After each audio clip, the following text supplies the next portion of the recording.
If you go back and look at our Reed Smith 2020 plan, with which I hope and I think so many of you are familiar with, a fundamental premise of that plan is that we field the most diverse and inclusive teams to do great client work that we can possibly field. I think we made a lot of progress on that over the course of last year.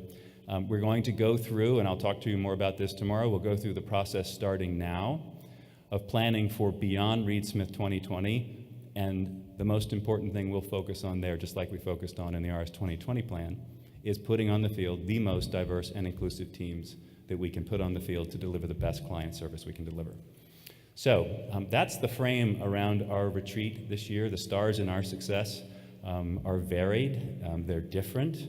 It's a whole constellation, and we'll have a chance to spend some time thinking about that today and making sure it folds into everything we do and everything we think about and all that we deliver to our clients. So, welcome again. I have the pleasure of introducing a video welcome from Mayor Garcetti of Los Angeles, and then we'll turn the program over to John Eno. Many thanks to John and Christina Shea, who have put a great deal of time and effort into this program. So let's give them a big round of applause first.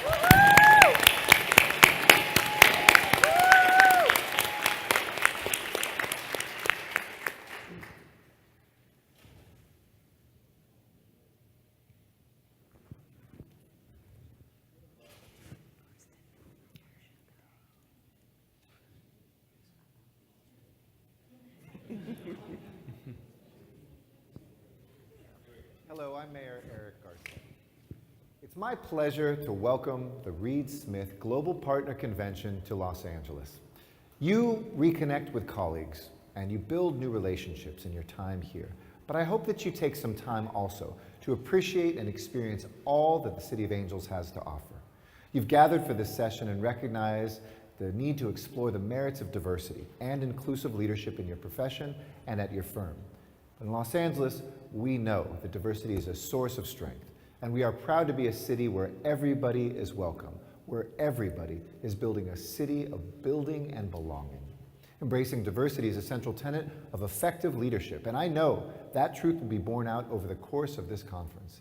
So I send my best wishes for a memorable event and for your continued success. Enjoy LA, and thank you.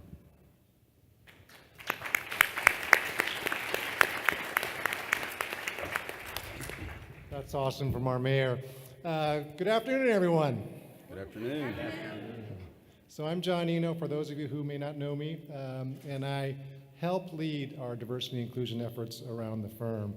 But I really want to recognize so many people that are involved in our diversity and inclusion leadership and winners. So if you're involved in the winners leadership, if you're involved in the D&I office, group leadership, if you're on the staff and you're helping with our all personnel program, if you're in recruiting, if you're in HR, if you're in marketing supporting our D&I efforts, would you please stand? Everyone, please. Thank you. You folks are the reason why Reed Smith is now being viewed as one of the top firms in the legal industry in terms of diversity and inclusion. So thank you. Thank you for everything you're doing. So some of you may remember Renee Myers. She spoke to us before. Renee is a renowned diversity and inclusion specialist, and she's now the Chief Inclusion Strategy Officer for Netflix. And Renee has a famous quote when she talks about the difference between diversity and inclusion, or about diversity and inclusion. And she says that diversity is like getting invited to the party, but inclusion is being asked to dance. And that's why we're so much focused on inclusion. And today's session really focused on inclusive leadership. What we can be, how we can be more inclusive leaders, because inclusive leaders are better leaders. Inclusive leaders are more effective leaders. Inclusive leaders are more respected leaders. And that's what we really want you to take away from today. Now, when we talk about diversity, I shouldn't have to talk to this crowd, I shouldn't have to talk to anyone at this point, that study after study shows that diverse teams lead to better results. Diverse teams have better performance. But it's not just as easy as saying, hey, let's take a bunch of random people together from different cultures, from different backgrounds, different genders, different sexual orientation, different levels of ableness, and put them together and expect instant automatic success. I liken it a lot to like a football team. Now, football could be, American football like I know, or for the rest of the world outside of America, what you call football, right? But to assemble a great football team, you need a lot of different kinds of talent. You need people that are really fast, you need people that can run backwards really quickly, you need people that have good vision, that are big and strong and maybe a little slow, that have great arms. But it takes a lot of different people. But you can't just assemble all those people and automatically expect victory, right? What it takes is great coaches. We need people, the leaders of these teams, to know the talent of the players and to be able to get the best out of each player by knowing their individual strengths. And that's what inclusive behavior really means.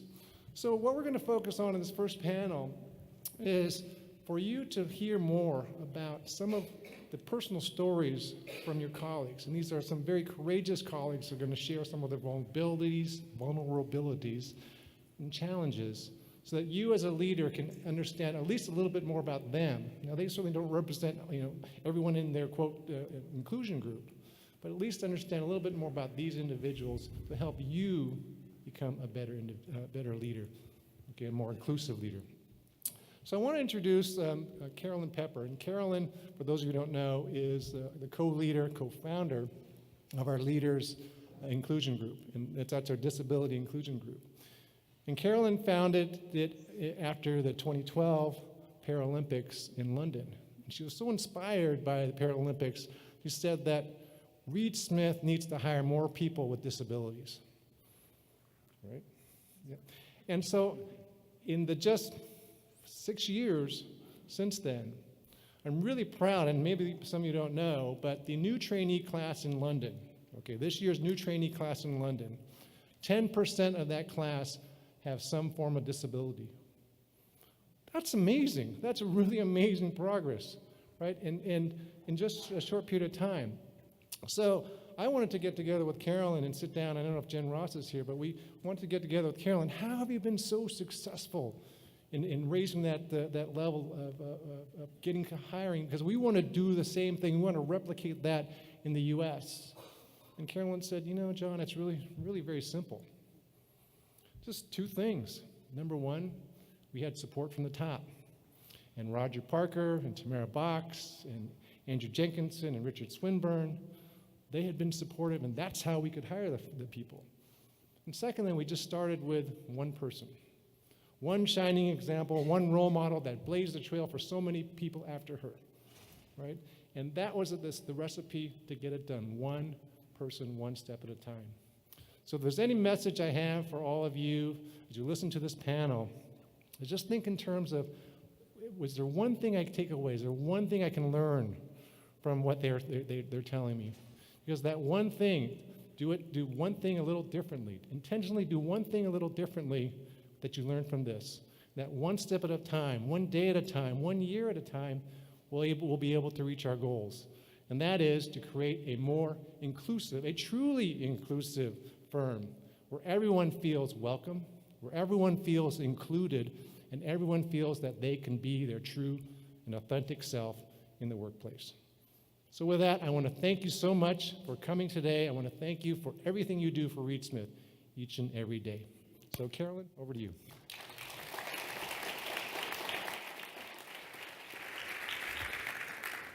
Thank you very much, John. I feel really privileged today to be on the stage alongside the people that we have here. They're some of our firm's greatest lawyers, and also I like to think of them as some of our firm's greatest cultural influencers as well. There is a theory that over time, organizations tend to take on the characteristics of their leaders and their influencers.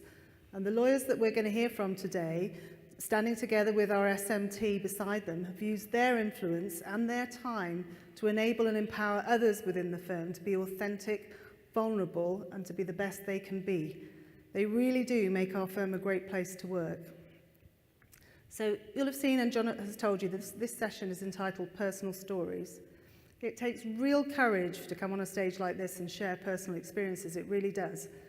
But the lawyers who are on the stage here today have been willing to do this to make themselves vulnerable, to promote understanding of diversity, and also to explain the challenges and the advantages that diversity brings, because it does bring advantages as well as challenges. But the key aim is really something more simple than that. It's to make sure that everyone listening here today walks away recognizing how powerful it is to have the freedom to be authentic at work, and of the huge benefits of working in somewhere supportive like this, which we're very fortunate to have such an important and supportive environment here at Reed Smith.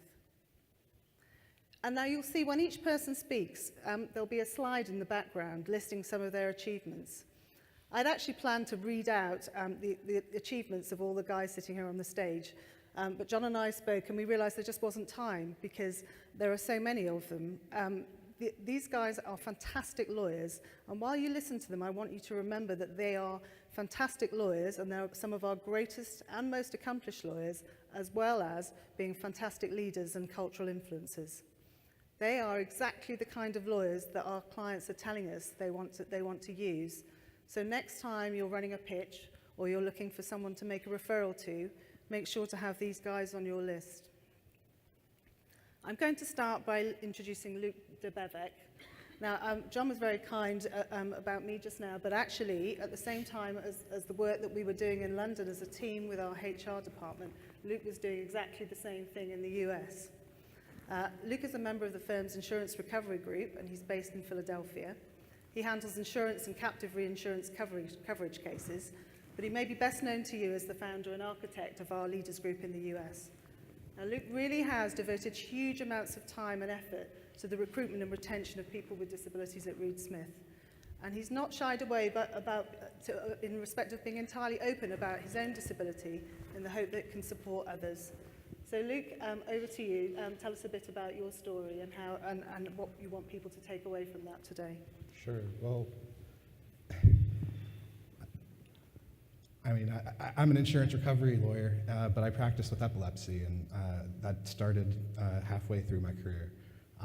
What I would like to tell you through my story is really just talk to two groups of people in this room who I think need to hear my story, and that's everybody in this room.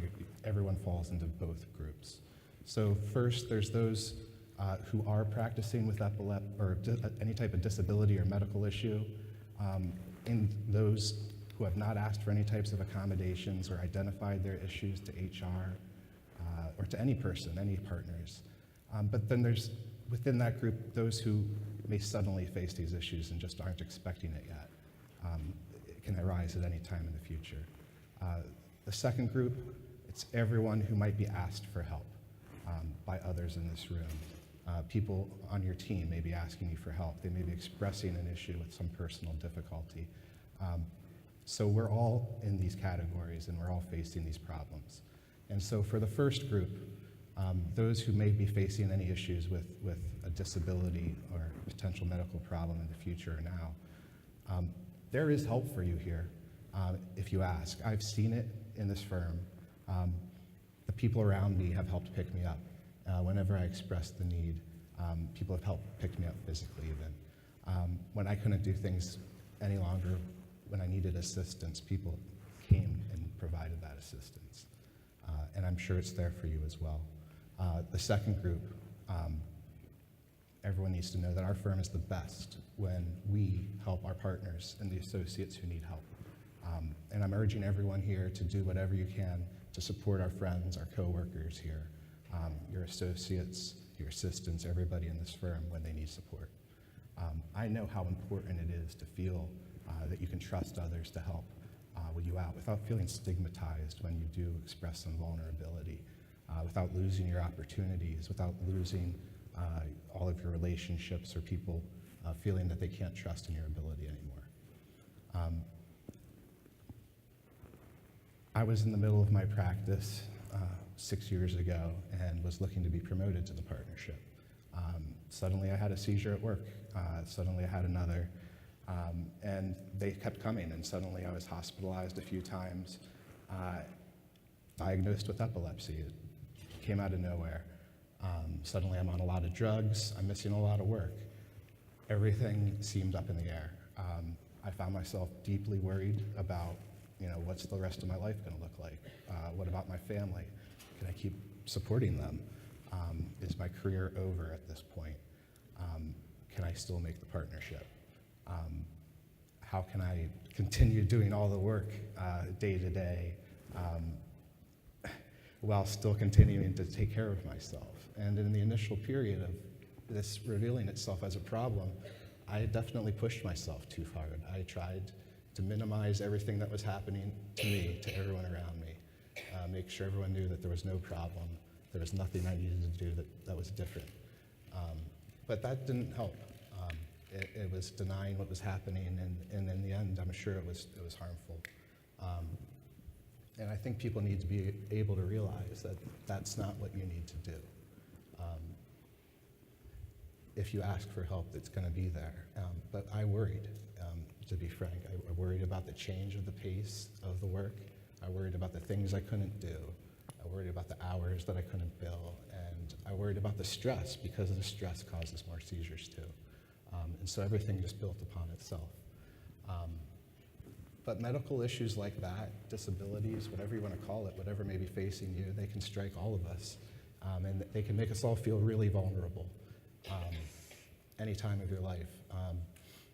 And they can impact our ability to do work, our productivity, in some cases how we do tasks, who can do tasks, how long it's going to take. But these are things that can be accommodated in a large law firm like ours. Big teams of partners, big groups of people doing things, we can do things differently when we need to, and I learned that firsthand. But we can't help each other with these sorts of things if we're afraid to ask, if we're afraid to show that we need help, and if the person doesn't hear it when we ask. That wasn't my experience, but hopefully it's not anyone's. Go ahead, Carol. So Luke, what were the best things the firm did to support you? And what would you advise partners with a disability or who are managing someone with a disability to do to help people out? Well, I mean, like I said, I've witnessed firsthand the support that's available at this firm, and I found that asking is the best thing that you could do.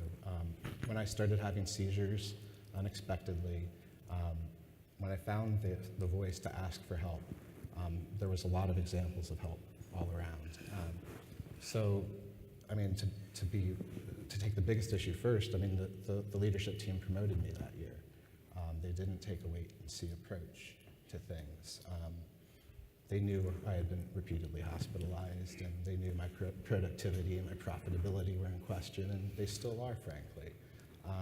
But they went ahead and showed trust, and that was huge. When I was hospitalized, lots of times I've lost work because of medicine changes, had brain surgeries even. But people were there with medical leave options. The teams of partners around me were there to help, and I had flexible schedules and things like that. I was able to work from home. I was able to do a lot of things differently. Physical safety issues got dealt with. So like my office got fall-proofed. I've got a nice little carpet that looks really nice, but it's functional and that it can keep me safe. A lot of partners took on a lot of the work I was doing. A lot of the associates took on a lot of the work I was doing. But a lot of people, they were really selfless in making sure that I could continue doing the type of work I was doing. So some examples of that, there's a lot of partners here in the room who I can thank and talk about, but I'll just name a few. I mean, John Ellison, I work with him all the time, but he took a lot of work off of my plate and put it onto his own and redistributed it around. And I knew, and he made it clear that the work was there when I wanted it back, and that I could have as much as I needed. I never felt like I was in jeopardy of losing, the type of work because of a disability that I knew I could do, and I'm still doing that. Jim Martin, Tim Law, just 265 days ago when I had my last seizure, I was in the middle of a big appellate brief, and they took it over completely and finished it. I put together a proposal of how to finish it, and they did. Matt Rosso, he took on pro bono work from me on at least one occasion. There's more examples. I could bore everybody with it forever, but there's awesome partners in this room, and I hope that they're great examples for others.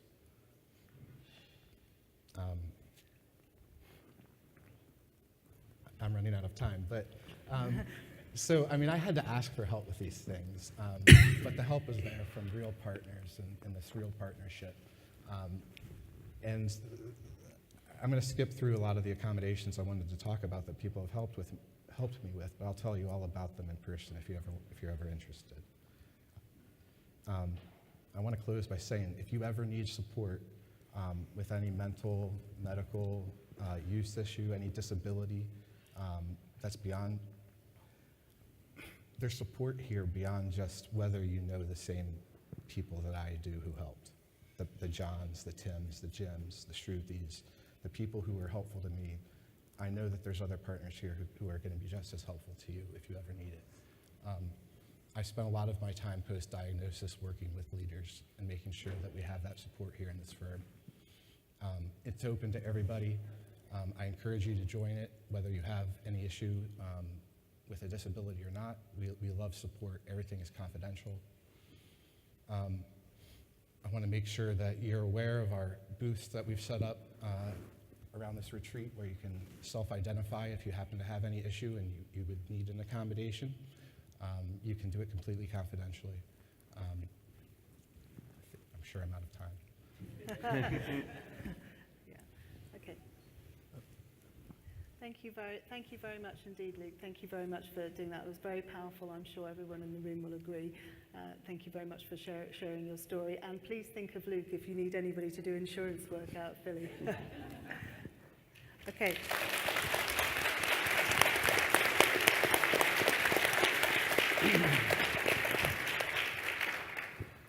Okay, so now moving on to Finney Townsend. Finney is one of our best up-and-coming young lawyers. He joined the firm in 2016 and is a member of our global corporate group in San Francisco. He's the associate chair of our Veterans Inclusion Group, and he served in the US Air Force for 6 years. He served in both Afghanistan and Iraq, and there's a list of some of the medals and awards he's won up on the screen. Finney, can you tell us more about your story and what you hope people will take away from that today? Sure. Thank you, Carolyn. So this is going to be a action movie, a drama, a biography, all in one. And just like Luke, I'm going to run out of time, so I may be jumping a little bit. I'll start the story at what led me to join the Air Force. I was a senior in high school when the events of 9/11 occurred. As I quickly learned after enlisting, this was an influence on the whole generation of people who joined the military at that time. That was one of the factors. The other main factor is my grandfather was a PT boat captain in the South Pacific in World War II, and it was something I always admired, so I figured I'd follow his lead. He also went to law school afterwards and became an attorney. I never had either of those planned, though. In the Air Force, I was in a unique career field as what one of the few crazy airmen who self-selects to join a ground combat position. I was what the job title is called is it's a Joint Terminal Attack Controller, or JTAC as we're called, and I was embedded with infantry units my whole career, and I advised and directed airstrikes. With my primary purpose was being the eyes on the ground of the Air Force to avoid fratricide. I'll jump into my deployments. My first one was, I was 19. This was to Kandahar, Afghanistan, a deployment I volunteered for. It's probably my most memorable life experience because of the cultural differences and the landscape there. I was 19 years old, so it was just completely different than the Bay Area where I grew up. Some of my most fond memories are receiving packages of toys and candy and soccer balls that I would distribute to kids while I was out on patrol. I had more interaction with kids in Afghanistan in my deployments generally than I have throughout my whole life with American kids. We would hang out with them all the time. I mean, they knew we had the candy and the toys. We made them do push-ups for the soccer balls because those were like gold. What I really walked away from that deployment with was kind of observing some commonalities that span across all cultures and that span, no matter what economic class you're in, what country you're from, whatever your background is, there was even despite ongoing violence, that there's kindness and optimism in people throughout the world. So the other aspect of this deployment was the combat aspect, my first exposure to combat. When I reflect on all my deployments, and I think this is a kind of a common thing, I don't remember having emotions of fear for my own well-being, but I do remember the fear of returning without my friends who I served with. And then also, I guess, the impact it would have on my family if something happened to me. So an example of this would be my roommate of all 6 years in the military. He also volunteered for this deployment. His Humvee, which was unarmored, got hit by an IED, or roadside bomb, and it bent the entire back end of his Humvee in half. Thankfully, he was okay. It blew one guy's eardrum out, but they brought the Humvee back, and it was unbelievable. He was fine. Shortly after that, I had a grenade detonated under the Humvee that I was driving. I thought I blew out my transmission at first. I didn't even realize it was a grenade. But these stories are, and this is kind of the narrative of my life, is I've been pretty fortunate in all my stories. A lot of cool stories, but I've turned out okay. Closing out Afghanistan, I was so excited to go home. I mean, I guess I was 20 at that point, and I was so envious of my friends in college, partying, doing all the fun stuff. And so I was so excited getting back on the plane with the two friends who I had initially deployed from our base in Alaska with. And so we were so excited, and that this was overshadowed, though, by the fact that the plane we went home on, there was two coffins of two Air Force pararescuemen who had died the day before. So it was the three of us going home to go see our friends and family, and these two folks who were going home in boxes. So I'm moving on. My second deployment, I was 21. This was Mosul, Iraq. I have interesting stories, which I'm just jumping over because I'm going to get to my third deployment, this is all kind of a transition of my first deployment. It was to Afghanistan. It was exciting. It was kind of like the Wild West, both because of the layout, how things were there, just because of the mountains. You were isolated where you were at. We were sleeping in villages. Iraq, it was a lot less fun. I was working in urban environments, densely populated environments, going on patrol, every day basically. And there was politics, there was sectarian divides that created a very chaotic situation where we didn't have an identifiable enemy that we were fighting, but people were still getting hurt. There was a lot of politics involved in that. There was a lot of rules that were put in place kind of due to politics rather than rather than for practical reasons. I'll leave it there for now. The other thing I noticed is the weapons that the enemy had were getting more effective over the deployments. Afghanistan, I mentioned the stories that the grenade under my vehicle. Mosul, it was suicide bombers in cars, so cars blowing up. By the time I got to Ramadi, it was semi-trucks full of explosives, dropping freeway overpasses, and that was probably the first time. That's one of the few memories when I heard those going off where I was like, holy crap, that was a big explosion. I don't really want to go out there.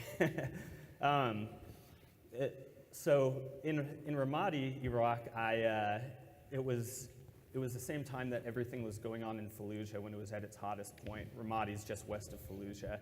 My first patrol there, I went out with a team of Marines on jet boats patrolling the Euphrates River between Ramadi and Fallujah. And we went down to Fallujah, to the base there, grabbed some breakfast because we'd left at 3 in the morning or something. Our boat broke down while we were down there and we had to get towed back. And on the way back, we had a IED detonate on the shoreline and hit our boat. And it hit the guy I was actually switching out with there. He got hit by shrapnel. And so I was working with Marine Cobra helicopters that were on station. They observed 4 young men entering into a car, just leaving that site. And we were just putting along because our boat was broken down. About 20 minutes later, we still had helicopters watching them, and they told us that this car was coming up to the shore again. This car emerged suddenly with 4 AK-47s out the window, and thankfully, we killed all of them. We were all okay, but that was about the best outcome you could have in that situation.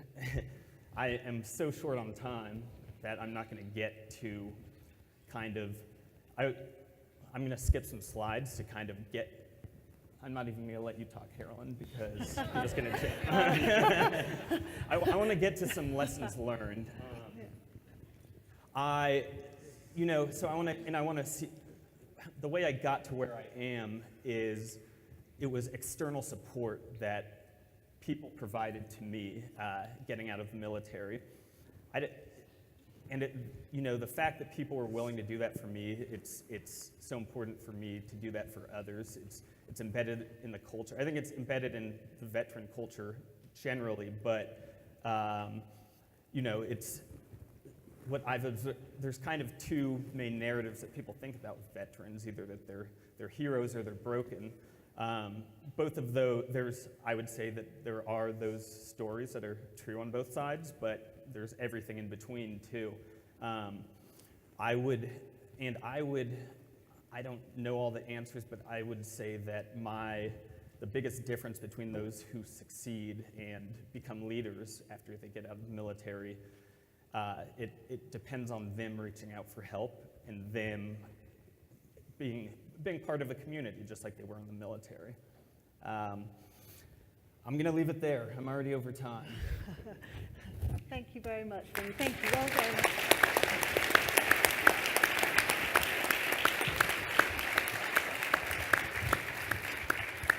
Thank you, Finney. I know it's not easy to do that, and thank you very much for sharing your experiences with us. A lot of experiences that a lot of us can only ever imagine how difficult they've been, so thank you for doing that. So now we're going to move on to Alan.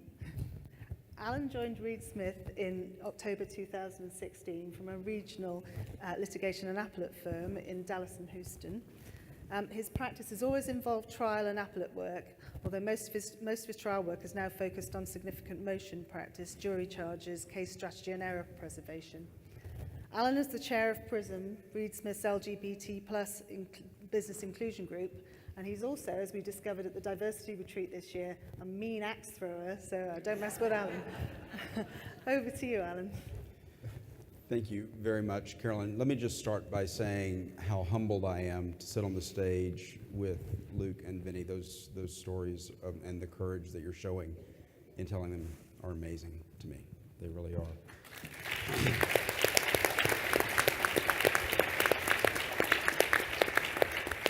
So Carolyn and I kind of went through some of this, and the first area that I wanted to focus on was what I'm hoping that people take away from these stories today.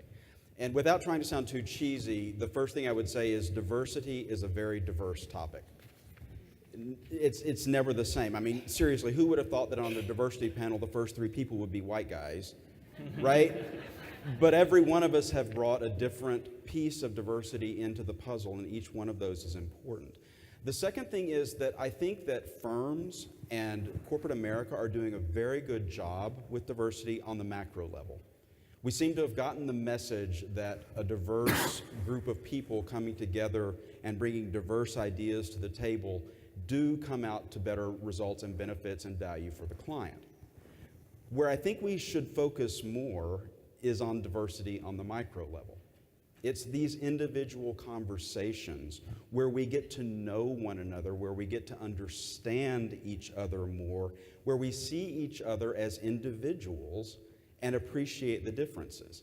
And if there's anything that I can tell you to take away today, I think a lot of folks who don't necessarily identify themselves as diverse are afraid of being disrespectful in some way of when they have a question and they want to ask. Let me assure you, asking questions creates a safe environment. If you care enough to ask the questions, the person who is being asked is going to know that you're an ally. All right? So keep that in mind, because I think it's hugely important. Now, I bring a little bit of a different perspective, because if you haven't noticed, I'm a little older than either of our first 2 speakers. And so my history with diversity... And the one after. And the one after, for sure, the ones after. But my story actually really begins in the late 80s. I graduated from law school in 1989, went to my first firm in 1990. And it was a very different atmosphere at that time for the LGBT plus community. We were dealing with HIV stigma. I was born and raised in Pasadena, Texas, which, if you don't know, I'll tell you a story about that over drinks at some point. I told Michele a couple of the stories earlier today. And I came from a religious family in a conservative environment. For the first 10 years of my practice, I had an 8x10 glossy of a dear friend of mine, a female friend, who I told everyone was my girlfriend. Now, that seems ridiculous to me looking back to young Alan, but it's framed by a number of things. It's framed by where I came from. It's framed by my family history. It's framed by the fact that, as many lawyers do, I didn't have any lawyers in my family to model after. But a little bit of a different take on that is that, and I think this is something that the LGBT plus community faces, not solely, but it's particularly true here. If you're born a black woman, generally you have black parents to teach you how to be black in the world. If you're born Hispanic, you generally have Hispanic parents to teach you how to be Hispanic in this world. If you're born LGBT, it's changing somewhat now, but at that time, I had parents who didn't understand anything about it, who could not role model me into how to act in the world. And so in the professional environment, I had no model other than one that didn't fit my reality at all. And so for 10 years, I lived in that dichotomy of my story at work not matching up with my reality. Now, after that, I went to an appellate boutique after 10 years, and that was with a dear friend of mine. I was fully out and open at that point with him, and I realized how wonderful that could be. We did that for 2 or 3 years, and then we merged into the firm that I was with before, Reed Smith, which was a local regional trial and appellate boutique. And when we went, I told David the one thing that I would not compromise on was that I would not go back into the closet. I had now experienced my taste of freedom, and I wasn't going to do it again. My resolve was tested very quickly on that, After we had finished negotiating our deal, the executive director called me and said, welcome to the firm. We want to welcome not only you, but your family. If you will please give me your wife's name, I'd like to send her some flowers. And I thought for a moment, and I said, okay, it's Frank. She and I got to be very good friends over the years, but I'm not sure she ever forgave me for putting her in that uncomfortable position. But you have to have fun with this stuff when you can, right? Thank you, Ellen. And can you tell us what are some of the benefits you've experienced when you came out? So the analogy that I use, and I want everyone to just imagine this for a moment. Imagine that you've been invited to a party right after the holidays, and you're going to wear your favorite pair of pants, but it's right after the holidays, right? So the pair of pants is just a little bit too tight. You go to the party, you're perfectly fine, you can smile, you can engage with people, but the whole time you're there, you can't wait to get home to let your belt loose and relax and breathe. That's what it feels like when you can't be authentic in the workplace. You can show up, you can engage, you can be there, but the whole time there's a piece of you that you're not bringing into the professional space. When we create a space where you can bring your authentic self fully into the workplace, you can fully engage.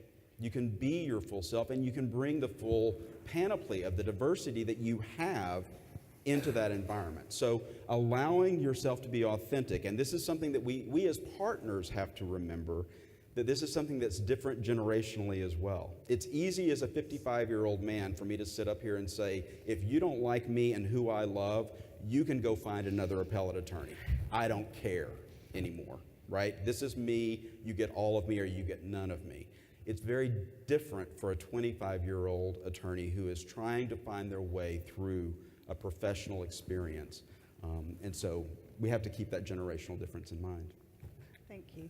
And Alan, what are some of the cultural attributes that you really value about Reed Smith?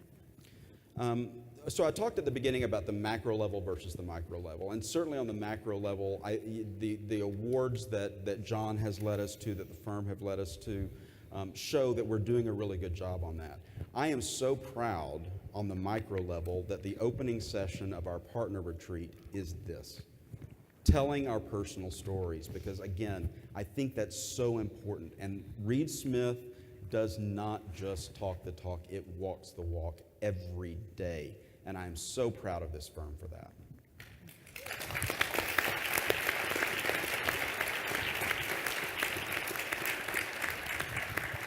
So I've got a couple more questions for you, Alan, before I let you off.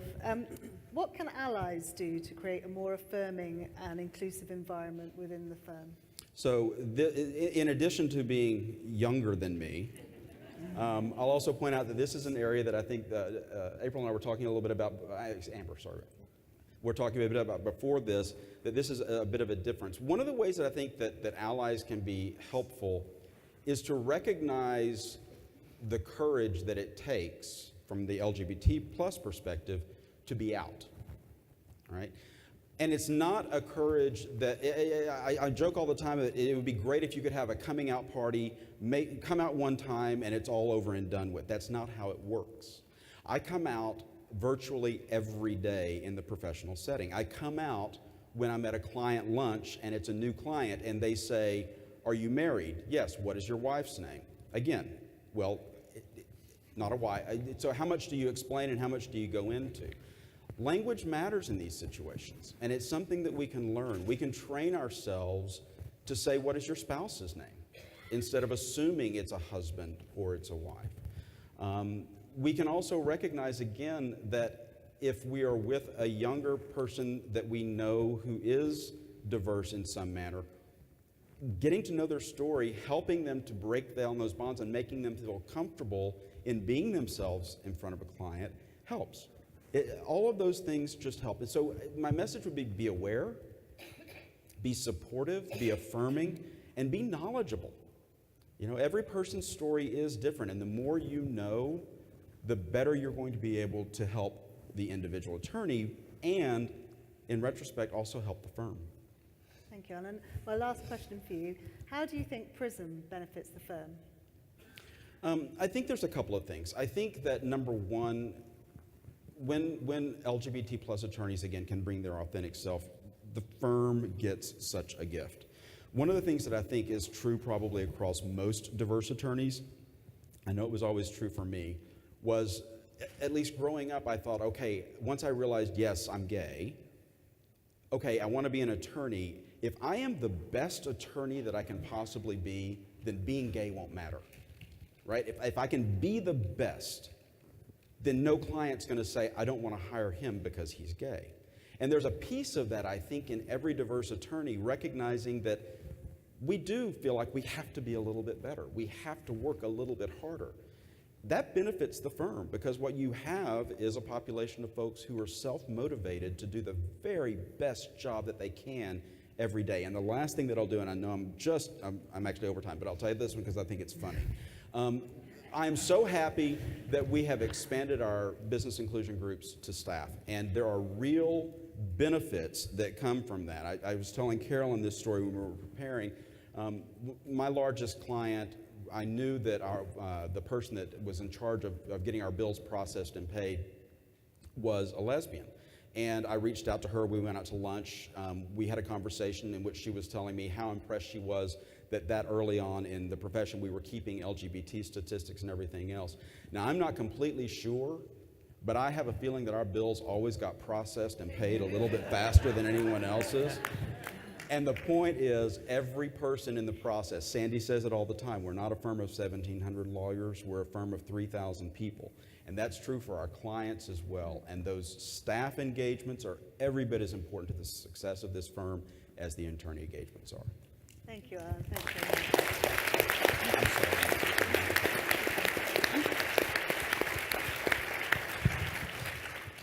Okay, so next we're moving on to Amber. Amber Finch is a partner in Reed Smith's Los Angeles office. She's a member of the firm's insurance recovery group. And since joining in 2011, Amber has become a go-to person for resolving disputes relating to insurance. Amber's list of achievements, as you can see from the slide, now you're starting to see why it was going to take too long to read them out. Amber, can you tell us your story and a bit about what you hope people will take from it? Sure. So, surprise, I'm the black woman on the panel. So I love that. I love that Alan and I are sitting next to each other because he talks about his story about having to come out. Well, my diversity is in plain sight every day. And so what does that mean? Internally here, it means that I'm a visual demonstration that gender diversity can and does exist within our partnership. And it also means that racial diversity exists within our partnership. Externally, it's proof that a black woman can be a partner at a major global law firm. Now, statistically, I'm part of the 0.64% of black women partners at law firms in the United States. At Reed Smith, I'm one of 6. Now, don't get me wrong, notwithstanding the numbers, I know that I am blessed to be here because it's not just a blessing in terms of my own personal growth and career development, but being here paves the way for future generations of black women who dare to dream to become a future law partner. I have the pleasure of mentoring young black women across the country, from young associates in our offices and in offices in other firms across the nation, to law school and college students, and even to the young black girls at my church who don't know any lawyers or any professionals really at all, simply because of who I am and what I do. I can be and I am a role model in their eyes.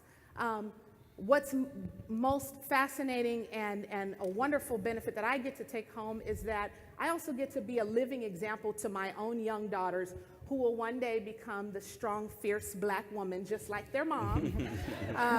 You know, and that's an example that I never had growing up. My story is really, you know, not unlike many of us, us meaning black women. I grew up in San Diego. I had a single parent household. My mother was a federal employee. Her major win in life was owning a home. She grew up in the projects of Los Angeles. And if you don't know what a project is, ask somebody, they'll tell you. And she was the only one of 9 kids in her family to go to college.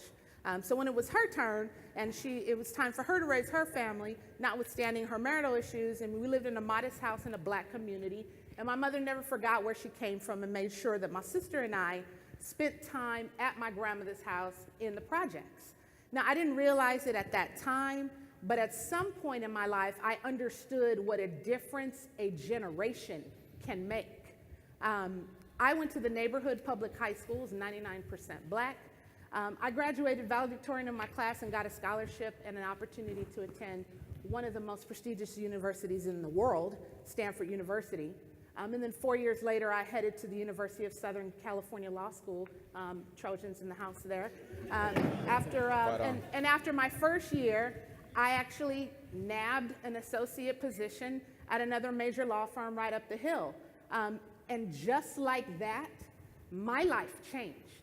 And so did the trajectory for my future generations within the Finch family. Here I am today. I'm 42 years old. I'm a partner at a major law firm. I own a home in Los Angeles, California. I drive an Audi with speakers, and all 4 of my children attend private school, and they have since kindergarten. My mother, who was here helping me watch the kids while I'm preparing for this, reminded me just this week how privileged my black children are. But see, that's just the half of it. That's the poster story. That's the marketing ad. The truth of the matter is, wearing my diversity in plain sight on a day-to-day basis is hard. It's exhausting. It's a constant battle. And remember those stats that I quoted? It's very lonely at times. Every day of my professional career, I automatically trigger someone's implicit bias from the moment they see me. I don't have to utter a word. Like many women professionals, I have to deal with the gender stereotypes, the concerns about whether my responsibilities at home might prevent me from exercising my responsibilities at work. And then I think to myself, do you know how organized and efficient I am? Like every single day I get up, I wake up my 4 kids, all under the age of 18. I get the little ones dressed, that's 5 and 9, for school, and I get myself ready to work, and then I proceed to drive them to 3 different locations in the middle of LA rush hour traffic just so that I can roll into work at 8:30 a.m. with my Starbucks coffee in hand. You know, I got this.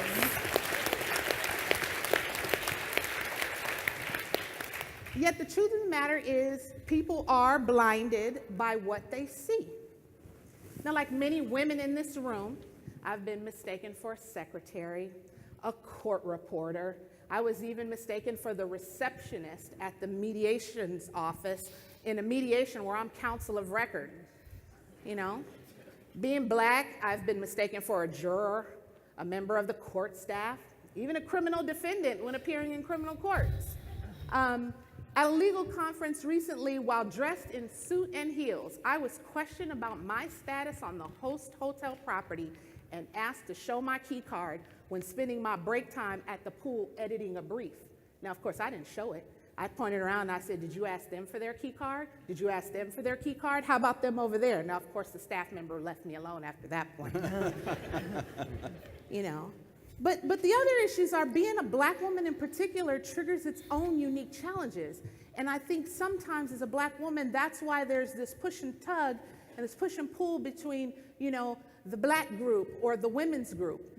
Because neither one of those really address the issues of the, quote, angry black woman syndrome and whether or not she has an attitude. As you can see, I've got on a yellow jacket. I'm very loud. I'm very visual. I project. I'm a litigator.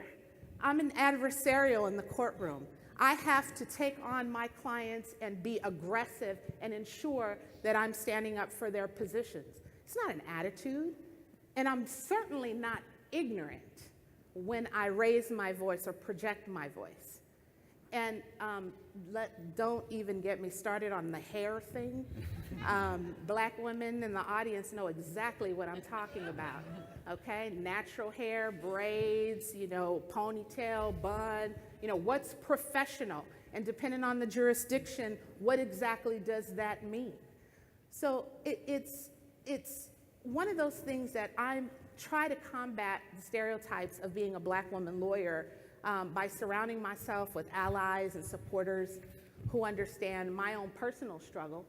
But I also, as we talked about earlier, is really get out and tear down walls. I make an affirmative effort to introduce myself to other people, let them get to know me, understand my value, and break down those stereotypes is what we call through that personal connection.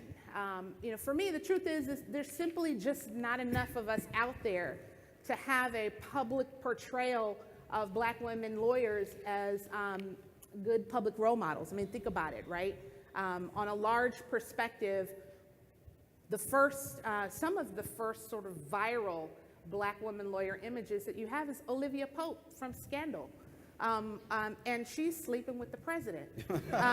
And then you have Annalise Keating from How to Get Away with Murder, and she's an alcoholic, and she killed her husband, and she is winning legal cases by committing crimes, bribery, witness tampering, everything you should be going to jail for. And our real life examples, like Kamala Harris and Michelle Obama, are polarizing depending on whether you vote red or blue. Those are my visual role models of a Black woman lawyer today. So I look at it as having to change the narrative of what it means to be a Black woman lawyer, one story at a time, one connection at a time, one cup of coffee at a time, one lunch meeting at a time. And I look forward to continuing to do that with that partnership here.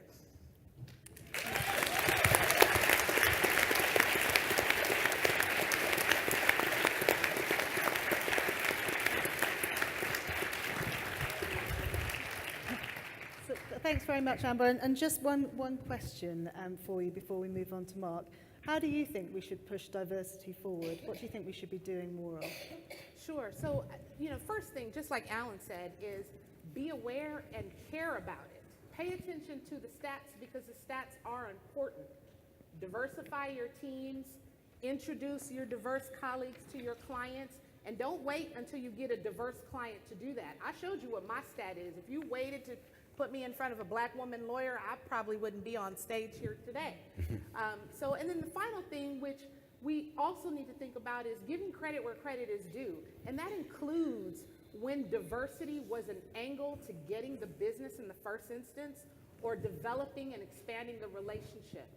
I'm on the Black bar circuit all the time. I present in front of audiences of Black GCs and Black in-house counsel, and there are relationships and contacts that I'm making every single time that I'm on a plane and going out there. Remember, I've got 4 kids, so it has to mean something when I go away and come back.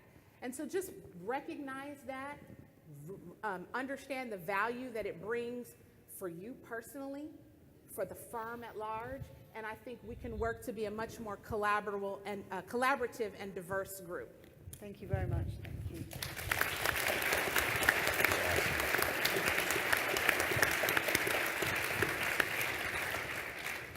So now we're going to move on to Mark, last but not least. Mark joined Reed Smith in April 2013, and he's in the firm's employment group. He's also a very active member of our leaders' disability groups, and he's also one of the most courageous lawyers I know. Mark was the author of a recent article, which I think may have been emailed to you all, and which appeared in the American Lawyer, in which he talked about his struggle with mental health disability. Mark's article received an absolutely overwhelming response from people. I think he had more than 500 calls and emails from in-house lawyers, attorneys at other firms, and even judges contacting Mark after he wrote this. Mark's article, I think, was nothing less than a game changer for people suffering with mental health disabilities who work in the law. So we're really proud and grateful to you for doing that, Mark. It was extremely courageous. Would you care to share some more of your story with the people in the room? Absolutely, and first off, not to destroy the illusion, but we've got this great prompter up here. However, it's got my slides from like 3 versions ago, so I'm sorry, but I'm gonna have to be looking at my paper a little bit. I guess they like them all more than all my co-presenters more than me, but no, it's an honor to be presenting with these 4 panelists and to hear their courageous and trailblazing and heroic stories. And as probably isn't surprising, we rehearsed this in advance. And I think it was maybe Tuesday we did a run through, or maybe last Thursday. It inspires you listening to the stories. I want to thank Carolyn for moderating, and both Carolyn and Luke for starting the Leaders Program. For me, oddly enough, it's easiest to start my story by talking about my nightly regimen, which I'm sure we all have. Mine is to obviously brush my teeth. I check how much the Mets lost by. Today was 4 runs, if you're wondering. It was our home opener. And I take 2 little white pills and an orange one. The orange one tastes absolutely disgusting. I'm sure some of you all take pills. Mine are to treat severe or major depression, obsessive compulsive disorder, and generalized anxiety. And I will be the first to admit that with the benefit of hindsight, I've probably suffered from these conditions for at least part of, if not most of my life. However, it was finally on Labor Day weekend of 2017, about a year and a half ago, that the symptoms of these conditions, or I should say the symptoms of these disabilities, and it took me a long time to grapple with the fact that these were indeed disabilities, truly reared their ugly head. Now, the symptoms that I experienced were both mental, crippling cognitions, and OCD that manifested itself in a way that I essentially went back and looked at every email, document that I had drafted, reviewed, or sent for over a 5-year period. And they were also physical. I had severe stomach pains, migraines, panic attacks. I couldn't watch TV or movies. I couldn't read. I couldn't listen to music. Every sensory image, sound, and movement around me triggered some sort of symptom or setback. I was basically a zombie, and an isolated one at that, and I was truly watching my personal and professional lives fall apart. And the easiest way for me to describe it, and if you haven't gone through it, I don't blame you for not understanding, but to the extent that you feel like a mental health condition can be fatal, I truly felt like I was going to die. Having said that, I felt quite ashamed and embarrassed that I couldn't keep it together and I was going crazy. I felt less than, and that I wasn't strong enough somehow, and I definitely didn't want to speak up or tell anyone. And in fact, some of you have reached out about the article I wrote, and I've received a tremendous internal response. It's been great. I tell this story. I was, during this time, looking for articles online, for resources for attorneys struggling with mental health disorders.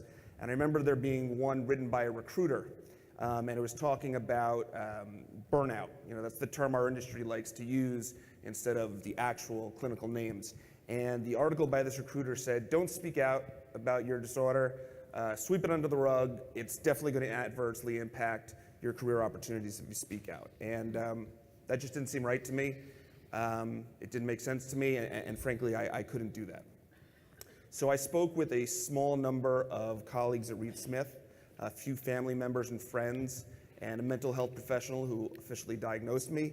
And over the next 6 weeks between Labor Day and mid-October, I tried to cope and to persevere to maintain my personal life and my professional life as a Reed Smith attorney, but absolutely nothing worked. I honestly spent most of my days on the couch in the wellness room on the 28th floor of Reed Smith's office, and I would sneak in there, try to sneak in there so that nobody saw. If I saw somebody was coming towards the water cooler and I was heading in, I would pretend I was going to the water cooler, I'd wait for them to go away, and then I'd go into the room. Eventually, I realized that I couldn't keep going like this. It wasn't fair, and in fact, I was doing a disservice to my wife, to my son, to my firm, and to our clients. And to be clear, none of this had anything to do with Reed Smith in particular. This would have happened at any law firm that I was working at. So finally, I spoke with Kristen Snyderman, our HR professional in the New York office, and I told her that I needed an indeterminate leave of absence. Before I went out, I received 100% support from Kristen, from my then practice group leader, Betty Groumlich, from Cindy Minetti, who's the partner I work with most. But I still didn't know when I would be back. I didn't know if I would be back. And if I'm being truly honest, I never thought that I'd set foot in a Reed Smith office or at a Reed Smith event necessarily ever again. I didn't think I'd practice law ever again, and I didn't think I'd see any of your faces ever again. But I knew I needed some sort of change. So on October 17th of 2017, my leave of absence began, and I spent the next 11 weeks, for lack of a better phrase, working on myself. I met weekly with each of a psychologist, psychiatrist, and a cognitive behavioral therapist. I started taking the medication that I mentioned earlier, which I presume I will probably take for the rest of my life. At my wife's urging, I engaged a mindfulness coach, which I initially thought was absolutely ludicrous, but it was actually one of the best things I did. He taught me not only meditation, but to change my perspective on how I looked at the world and my interactions with people. He taught me gratitude and how to rewire my cognitions, essentially.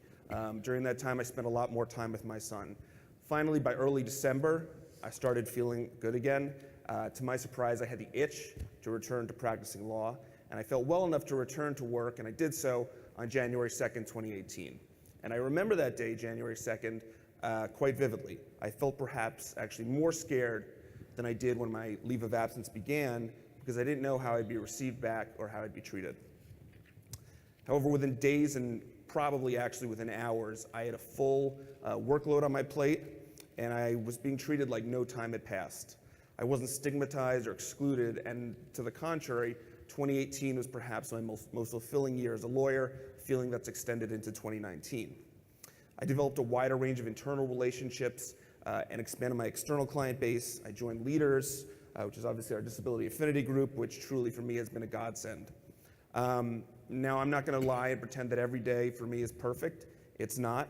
There have been times, thankfully infrequent, in the past 15 months since I returned to Reed Smith, where I've needed to lean on attorneys in the firm. Cindy and Betty, Mark Temple, my practice group leader, Carolyn and Luke, Jordan Sieve, Donna Inamorado, John McDonald, and Hannah Sorsig and Vicki Morris, just to name a few who have been there for me at a moment's notice. Perhaps they didn't know it, some of them did, but I am eternally grateful to them. But for me, the good days now exponentially outnumber the bad ones. So I want to fast forward to December 9th, 2018, which was a Sunday. It was my family's Hanukkah party. My father was burning the latkes, and I got a phone call from an area code in the Houston area, someone I didn't recognize, and I almost didn't pick it up, but my wife said to answer it. I picked it up, and it was my practice group leader, Mark Temple, to let me know that the firm had officially voted to promote me to counsel. And to say that that was a good day would be the understatement of the century. With everything that had gone on in the past year, it was an incredible mix of emotions. I will completely admit I cried, and for a long time, and so did my wife. My son thought something was wrong. But frankly, I didn't know back in Labor Day weekend of 2017 if I would be alive in December 2018. And to think that less than a year after returning from an 11-week leave of absence for mental health conditions that I would receive a promotion was genuinely beyond my wildest dreams. I think at most law firms, much less ones with 2,000 or so attorneys, 3,000 or so staff, the best I could have hoped to receive was a lukewarm reception, and I certainly know firms where attorneys who went through situations like mine were not welcomed back at all, or they were welcomed back but slowly shown the door on the way out. Truly, to be welcomed back with open arms and to be promoted, I mean, the way I thought of it is, what law firm does that? And the answer, and why I love being here, is ours. Our firm does that, and our firm does this. So what my narrative takeaway, because I'm doing terribly on time, is I want to say thank you to everyone in this room, everyone who's not in this room who's affiliated with Reed Smith, works at Reed Smith. Law firms, like any organization, are the sum of their respective parts, and Reed Smith's parts include everyone from our excellent support staff and associates and counsel, but in particular, the partners of this firm, and also most definitely our clients as well, whom I think and I know we all view as our partners and our collaborators, who we need to support our firm vision, our principles, and our pillars, and frankly, without whom we would just be 1,800 really smart lawyers twiddling our thumbs. So what I'm sure you can tell from the stories of my fellow panelists, and hopefully from my story as well, is that the sum of these parts, Reed Smith's parts, has created a welcoming, inclusive, and supportive law firm environment that so many of us are honored and privileged every day to call home. And I couldn't be more honored to call Reed Smith my law firm. So I just want to say thank you.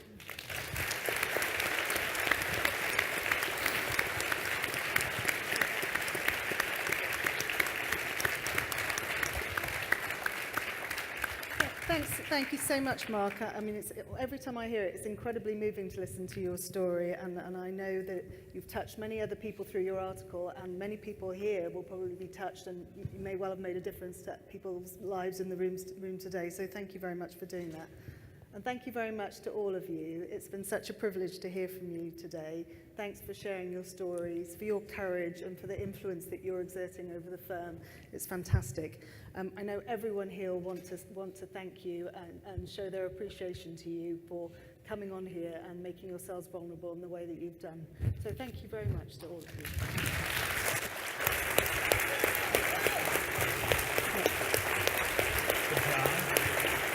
Well done.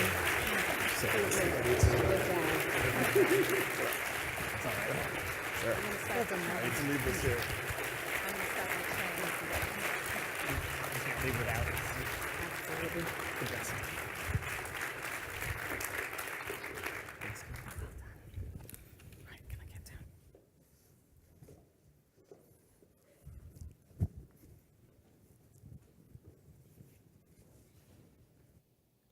So, as Carolyn and the panel just pointed out, it's so important to recognize the power of being able to be our authentic selves at work.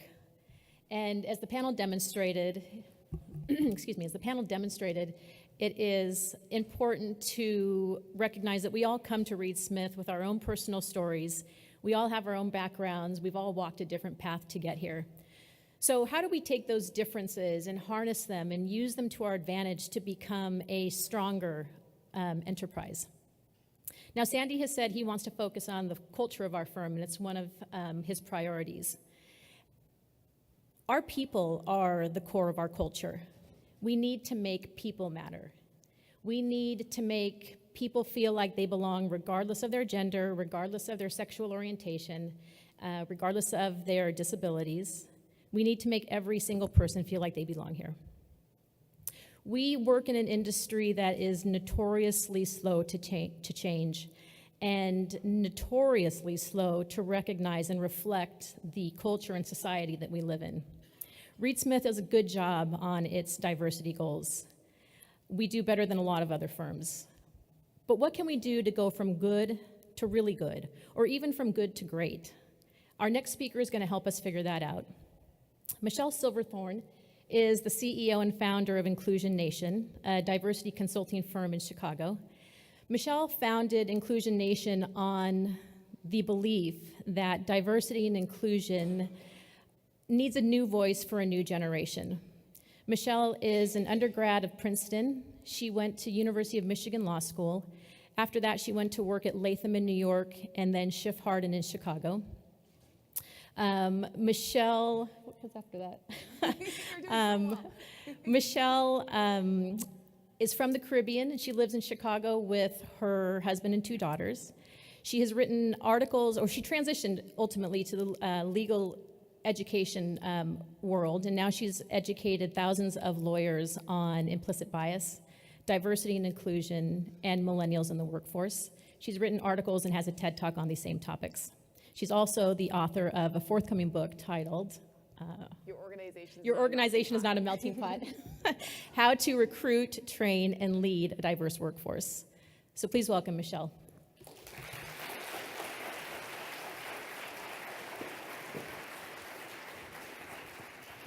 Thank you, everyone. Am I on this mic or this mic? I'm going to assume this mic. I'm on my back. Okay, great. Thank you so much, everyone, for having me. Good afternoon. I am hopefully going to get you out of here in about 45 minutes so you can go and socialize and really do the part of this program, this presentation, this whole weekend, which is meeting each other, understanding how to support each other.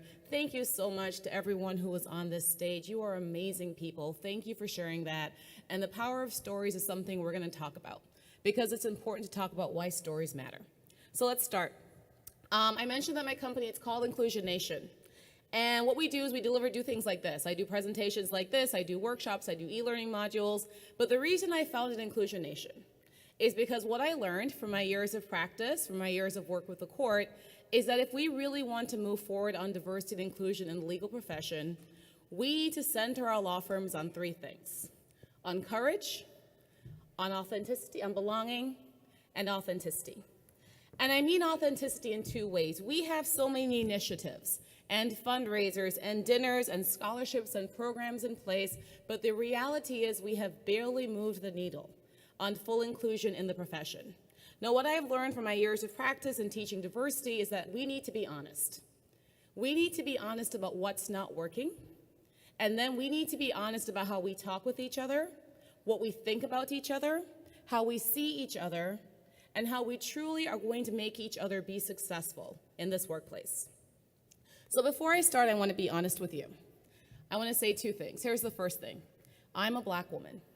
A lot of my research, a lot of my work centers on intersectionality, race and gender in the workplace. So when you hear me talk, I will talk a lot about race. I will talk a lot about gender. I will talk a lot about what it means to be Black. But I'm hoping that the takeaways that you have from this will apply to a lot of the other identities that you've seen on the stage, that you work with in your practices, that you do in your lives. And here is the other thing. This is not a comfortable speech. This is not a speech where I'm going to pat everyone on the back and say, good job, keep up the good work. Because we are facing hundreds and hundreds and hundreds of years of inequality and exclusion in our profession. And it does not end with writing a letter. It does not end with getting an award. It does not end with sponsoring a table or hiring a diverse associate. It ends when we all do it together, when we all can actually make this change and want this change to last for a very long time in a changed law firm. So that's what we're going to do now. So to start, I want to talk about the legal profession. See, one of the reasons I was so honored to ask to do this is because I really like this firm. I really like how this firm is so future-focused, because that future focus is what we need to do as lawyers. We need to recognize what our past has to do with us right now, in the present, with an eye toward the future. So what is that future of our practice going to need? First, it's going to need collaborators. Our client teams are made up of technologists and business developers and marketing people and lawyers. We are going to need to work together to deliver the best service to our clients, but that is something lawyers never learned in law school. At least I didn't learn that in law school. How are we going to manage these teams, these innovative teams? Because the second thing that our future profession is going to need is we are going to need innovators. We are going to need people who can innovate technology. We are going to need people who can innovate thought. Because right now, our clients are not just looking for us to solve problems they already have. They want us to solve problems that they haven't even thought about yet. And when our clients migrate to doing their own work, when they can go to Google and to Wikipedia and to LegalZoom, my husband's a general counsel of a tech company. He spends a lot of time searching on Google. When we have clients who can do that, what are we offering them as lawyers? What new experiences, what new ideas, what innovation are we giving them? So that's the second thing. And here's the third thing our future profession is going to need. Our future profession, just like our current profession and our past profession, is going to need leaders. But that's the best thing about our legal profession, because that's what we are. We have long been leaders at every single level in this nation's history. Professor Deborah Rhodes put it well. Our profession is less than 1% of the US population, but we are well represented at every single level of leadership in this country. As CEOs, as general counsel, as senators, as presidents, as partners, as managing partners, we have led this nation for a very long time. And why is that important? Because as a leader, you need to remember this. It's not just about direction or vision or goals or inspiration. All of that is important. But none of it matters if you don't have this: people. Because people are the real power behind an organization. As a leader, you are going to get a title. You'll start with a title. And that's why they'll follow you. But they're not following you because they believe in you or because you inspire them. They're following you because they want to get paid. They're following you because they have to. They're following you because they want status. If you are truly going to lead this world of collaborators and innovators and change makers, you need people to follow you not because they have to, but because they want to. You need to make them feel included, valued, inspired. You need to make them feel that they're being listened to.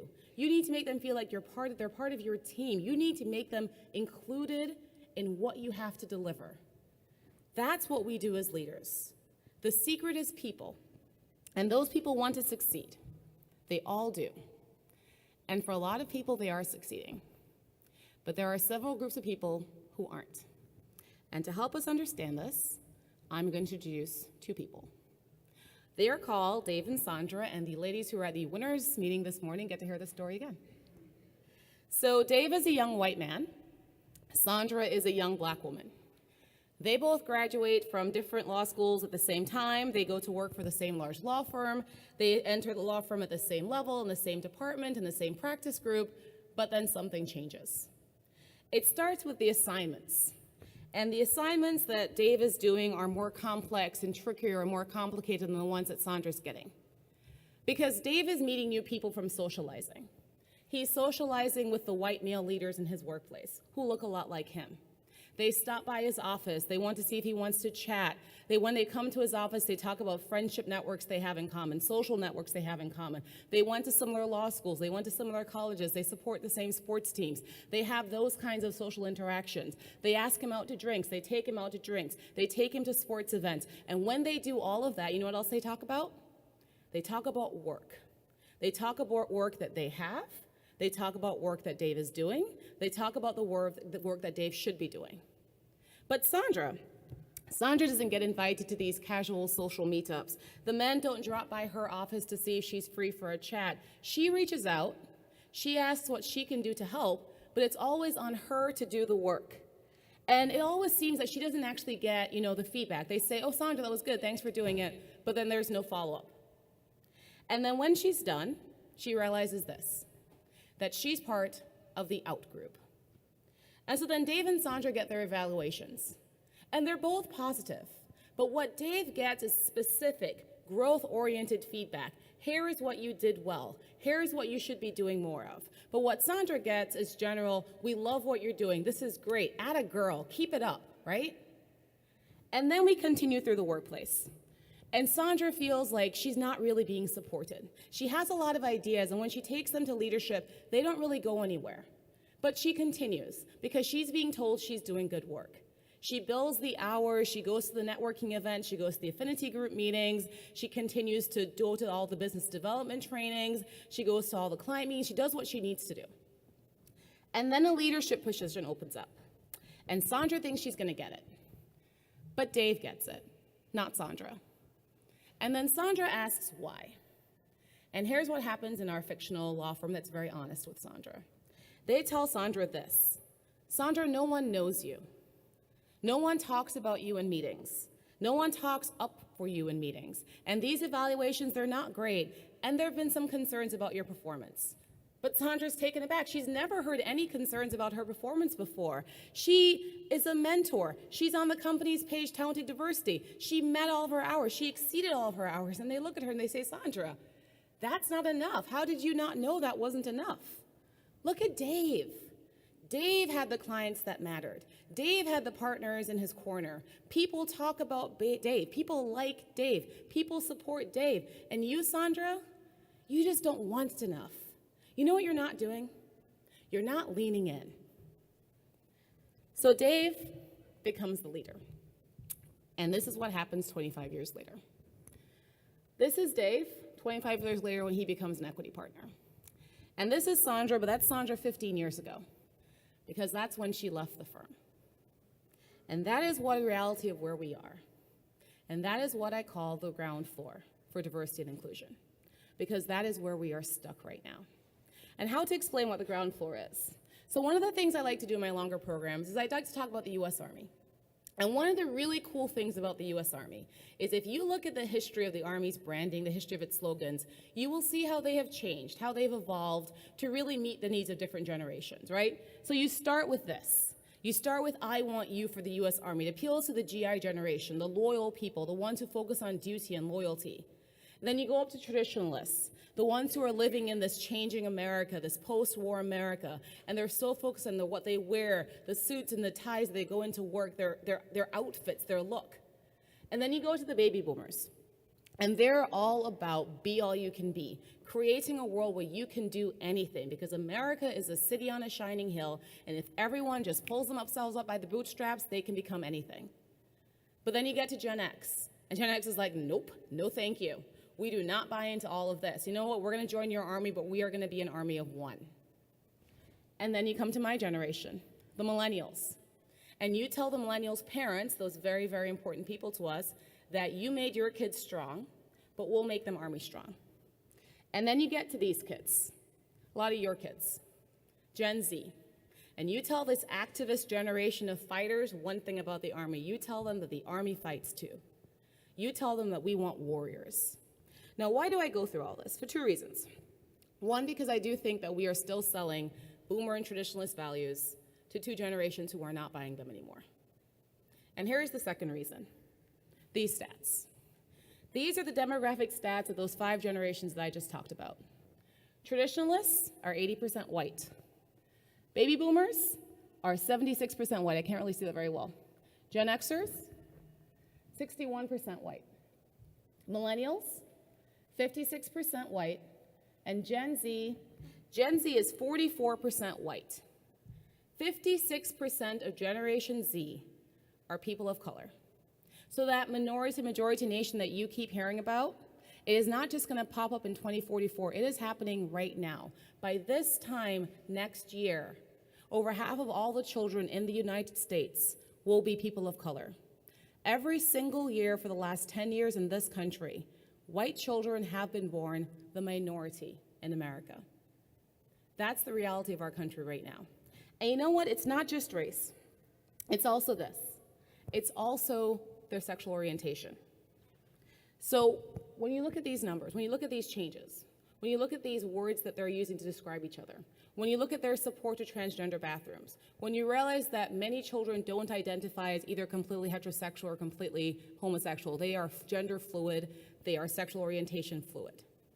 Those are the changes that are coming. And the question for us sitting right here is, how are we going to lead that? How are we going to lead those changes? Because here's the thing about diversity. We talked about this earlier. It's great for our workplace, right? Companies with the highest levels of racial or gender diversity bring in nearly 15 times as much sales revenue as those of the lowest. For every 1% increase in racial or gender diversity, there is an increase in sales revenue of 9% and 3% respectively. Or this, when employees think that their company is committed to diversity, employees are better innovators. They're more responsive to changing customer needs, and they enjoy improved team collaboration. Now, why is that? There is actually some really great research out of, I think it's Northwestern, that goes into why this is. And what the researchers found was that when you put socially different group members together, they do a lot more than just introduce new viewpoints and new perspectives. What diversity does is that it triggers more careful information processing that's absent when your group is more homogenous. See, when your team is homogenous, you feel even more pressure to just speak like everyone else. Diversity, though, it creates awkwardness. And it's the need to diffuse that tension that leads to better group problem solving. See, here is the reality. It is really easy to create a group of people who think alike, who work similar hours, who have similar backgrounds, who went to similar schools, who have similar outlooks, similar religions, similar identities. But it doesn't make them better performers. It doesn't make them better problem solvers. And it means your team will perform worse than your peers who embrace that discomfort. So we're here. We see the imperative. Everyone is telling you that diversity makes you more money. Everyone's thinking this is great. But why aren't we changing? Because that's what I call the ground floor. The ground floor is just telling you that diversity matters. The ground floor is giving you the numbers. The ground floor is saying this is important and this is why you should believe it and here's why you should change. And the problem is a lot of law firms are still stuck on the ground floor. We're still stuck on telling people they have to change. But you know what we didn't do? We didn't make people want to change. We didn't appeal to their hearts. Because when you only use diversity and inclusion and appeal to someone's head, here's what's going to happen. People aren't going to want to change. Because the way they were doing things before, that way worked. That way was successful. That way made a lot of money. And now you're bringing in all these new ideas. And you're bringing in all these new people. And we're not getting along like we used to. And they're making me uncomfortable. And also, why are you giving them extra attention? Why are they getting extra help? Why are they getting extra money? Why are we giving them extra steps? Why am I not getting that same thing? And also, are you telling me I'm not good enough? That the people who look like me aren't good enough? Why should the people like them get ahead? If you think about so much of the pushback, what we have heard, pushback that's whispered, pushback that's really loud that it makes national news, but why diversity doesn't work, it's because we never brought everyone on board. We told them they had to change. We didn't tell them why. We didn't make them want to change. So that's why we have to get off the ground floor. And to get to the next level, we're gonna start with the 10-year challenge. So you guys remember the 10-year challenge? You post a really flattering picture of yourself from 10 years ago on Facebook, and then you post a really flattering picture of yourself from now, and then you're like, woo, 10 years later, look how much I've changed, it's amazing. But we are gonna do the 10-year challenge, and we're gonna do it for the legal profession. So let's start. 10 years ago, our profession was 87% white. 10 years ago, our profession was 67% male. Now, if you do the 10-year challenge, what do you get? Our profession is now 85% white, and our profession is now 65% male.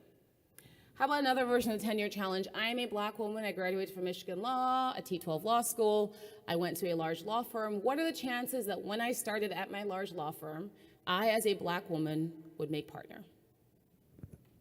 So when you start out, 51% of summer associates are women, and we have 35% of summer associates are minorities, and 21% of summer associates are minority women.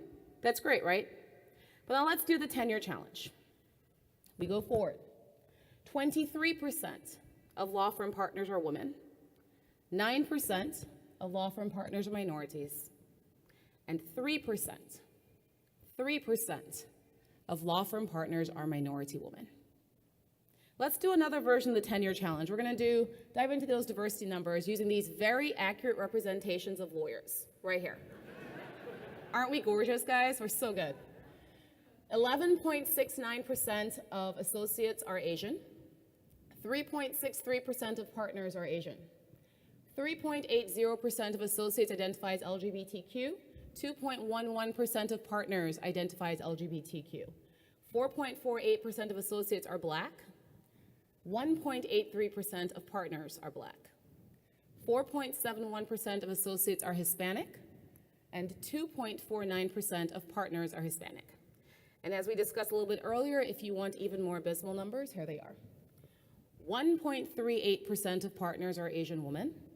0.77% of partners are Hispanic women, and 0.68% of partners are Black women. That's the ground floor. We gotta move up. And to do that, I'm going to take you on a magical journey to two beautiful islands in the Caribbean, Jamaica and Trinidad, because that is where I grew up. I lived there my entire life until I was 18 and I came to America. So I grew up in Trinidad and Jamaica, this wonderful country. There's my mom, there's me and my sister.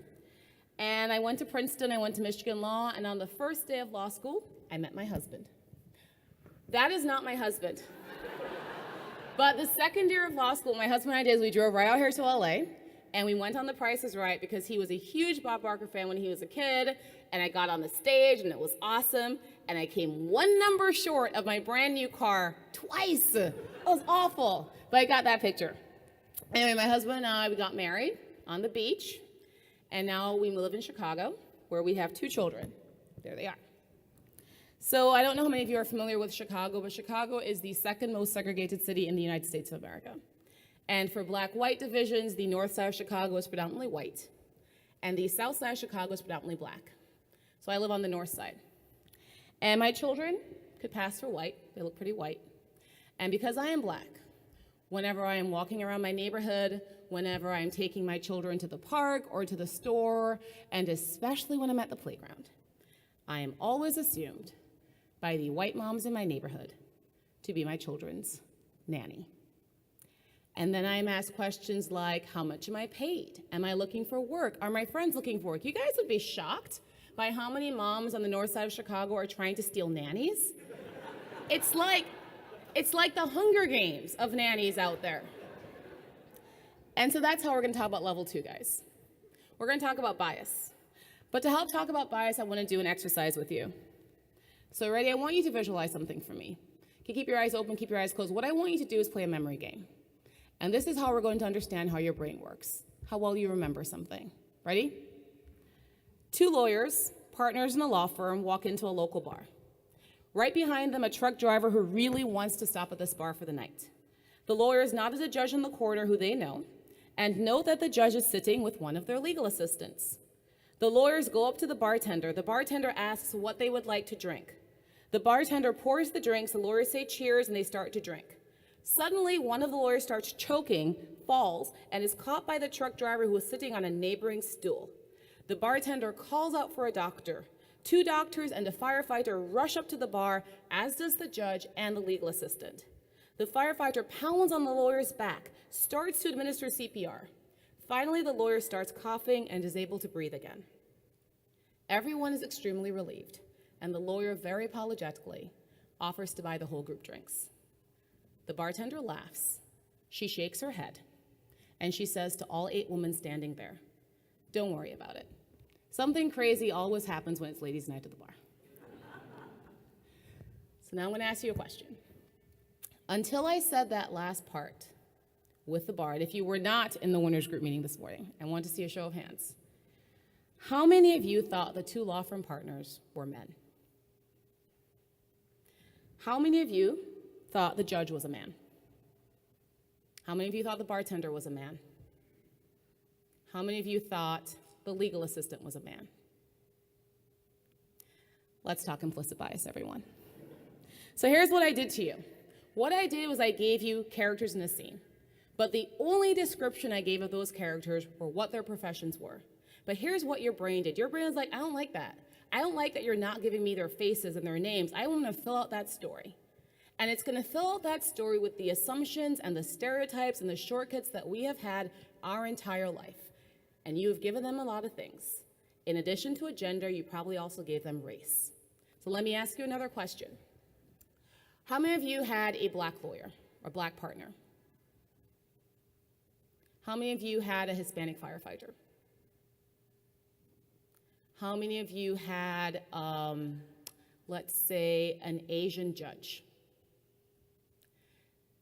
For a lot of people who do this, almost everyone in that room is going to be a man, except for the legal assistant. And everyone in that room is going to be white, sometimes except for the legal assistant. Because that's how your brain works. So your brain is very smart and it wants to categorize things. And that's exactly how implicit bias messes us up. Now, I know a lot of you have sat through implicit bias presentations, so I'm not going to go into too much detail, but here's what I really want to say about implicit bias. How your brain does it is that it creates these schemas.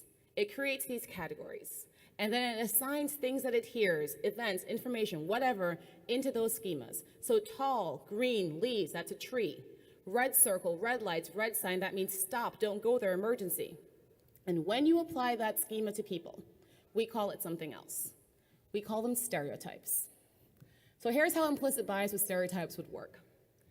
She is a woman. You form the group. And then you associate a stereotype based on your experience, based on where you are right now, with that group. Women are bad at math. And then you apply that stereotype to the woman sitting right in front of you. She is bad at math. Or here's another one. She is a black woman. Black women in my neighborhood are nannies. That's how I became the nanny.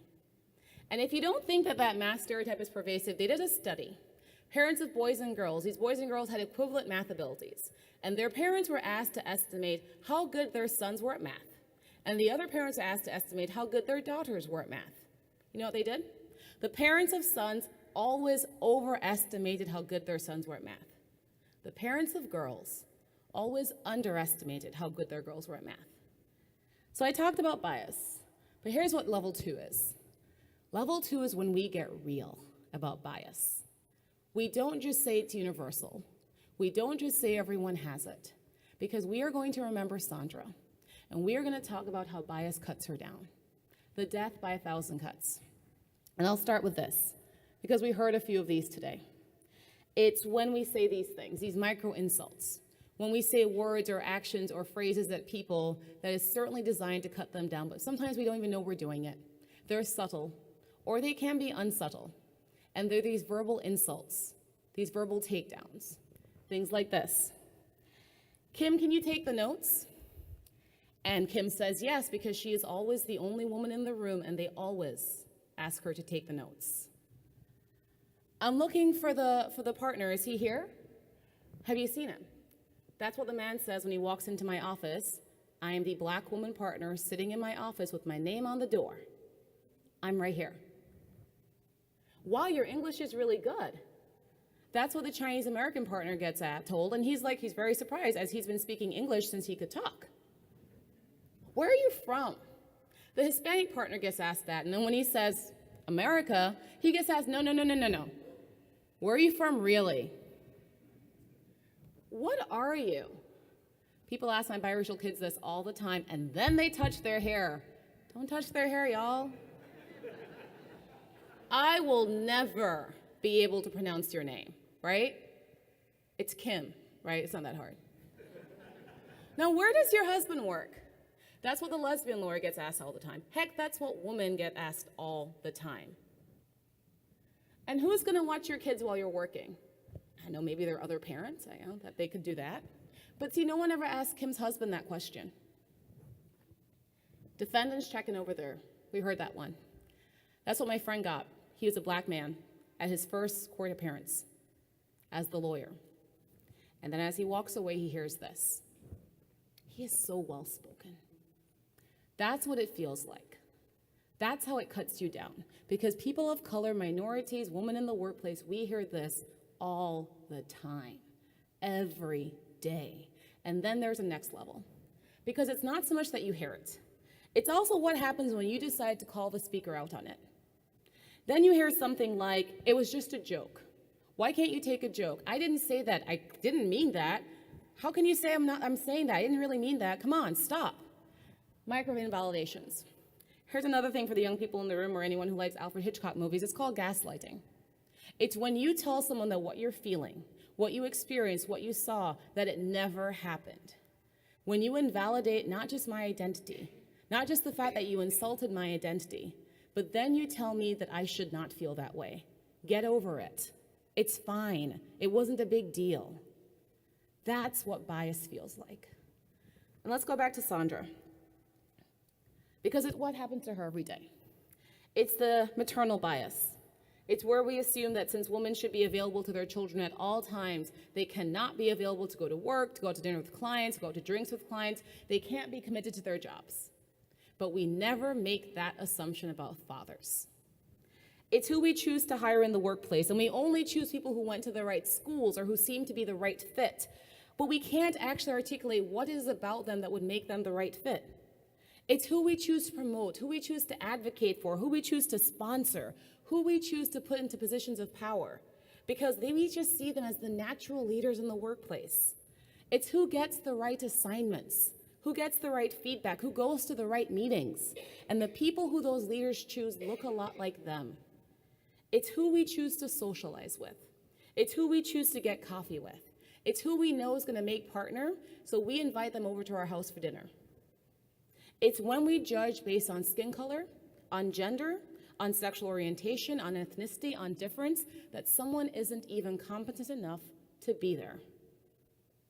It's in all the million ways that we indicate that there is a group of people who look like me, and there is a group of people who don't. And when that in-group are the people who are in charge of the workplace, the ones who are leading that workplace, the people in their in-group are the ones who will always get ahead. And the people in the out-group, the ones who aren't given the extra benefit of the doubt, the ones who don't get the extra push, they are the ones who are going to have to work twice as hard just to get half as far. That's what bias feels like. And so that's what I mean when we have to get real about bias. We can't just say everyone has it. It's universal. It's okay. Because everyone does have it. And there are a lot of people who aren't succeeding because of it. And that's just the next level. Because we got to go down. And this is where I want to go back to my nanny story. See, I've talked about implicit bias for years. And I have talked about bias for years and what bias means for years. And then one day I go home, and my children's nanny is there. And I tell her about this story, and I was like, and those white moms, oh my gosh, right? And then she laughs. And she says, Michele, that's nice when they talk to you, but most of the time they don't even talk to us. And I stop short because that is the missing piece of the story. See, it's not just what those white moms say. It's what they don't say. It's when they don't look at you in the eye. It's when they don't sit next to you on the bench.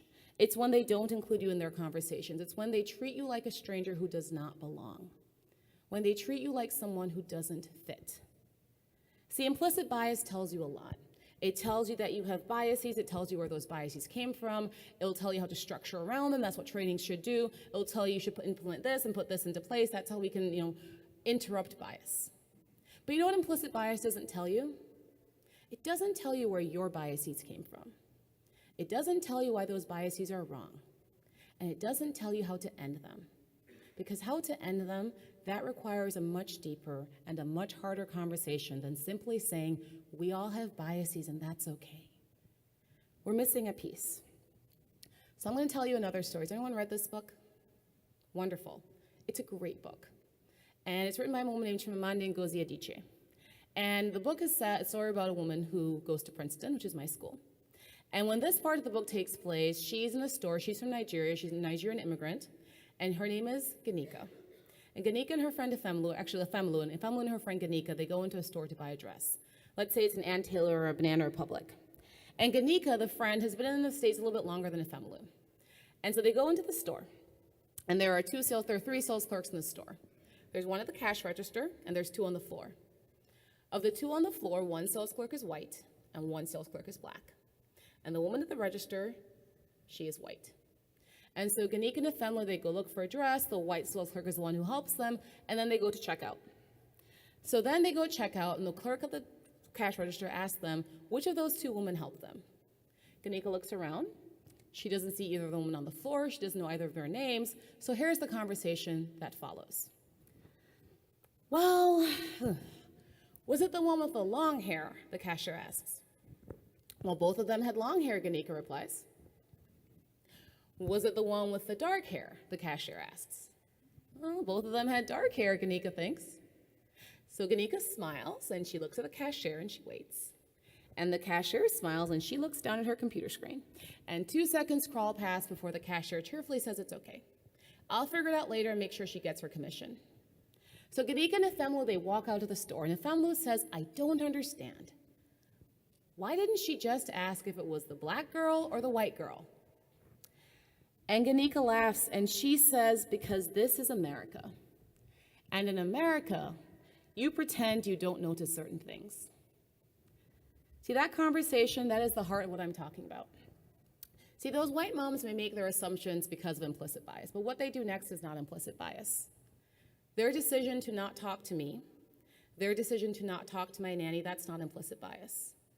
Any more than it's implicit bias to call the police on black people who are sitting in a coffee shop, or who are mowing the lawn, or who are selling water, or who are babysitting a white child. That decision is all about race. Race is our level 3. And when we say we need to get honest about race, we need to get honest about race. We need to talk about race. Because a lot of us in this country, and a lot of us, I'm going to say white Americans, do not like talking about race. Why is that? Because Americans have long been raised to be one thing in our melting pot of a country. We've been raised to be colorblind. See, I mentioned that America is this great melting pot.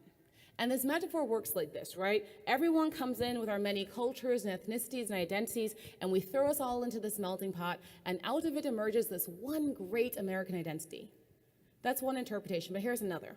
An actual melting pot is something that where you go in, and it melts away everything that you are different, everything that makes you different, everything that makes you unique, everything that makes you individual, and just makes you the same. Here's another word for it, it's assimilation. And that ideal of a colorblind America means a lot of us are like that cashier in Americana. We try not to see race. We call it merit, we call it coincidence, we call it they didn't work hard enough, we say they didn't lean in, we say we don't have anything in common. We just call it everything else but race. We have to get honest about race. And getting honest about race means saying out loud that the reason Sandra did not move up, that the reason Sandra did not get the different advantages and the different opportunities that Dave did is because she is black.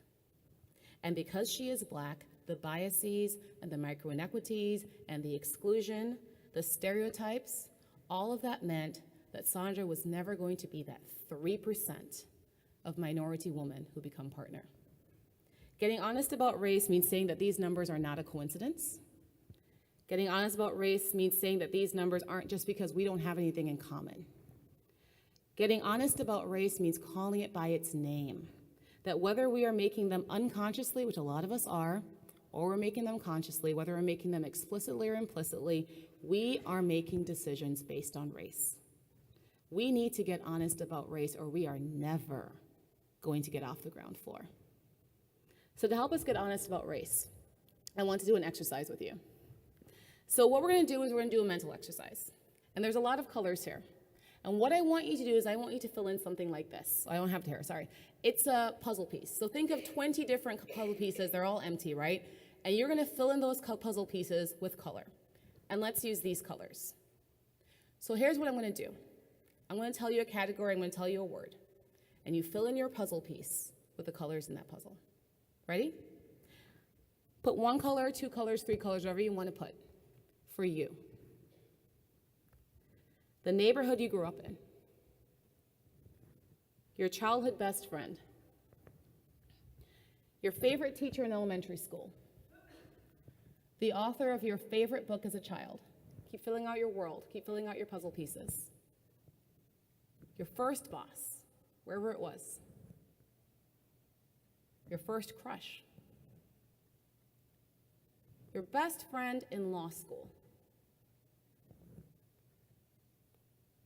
Your favorite law school professor. After you left law school, who was your first supervisor that you had? Fill out 1 or 2 pieces for them. Your significant other or spouse.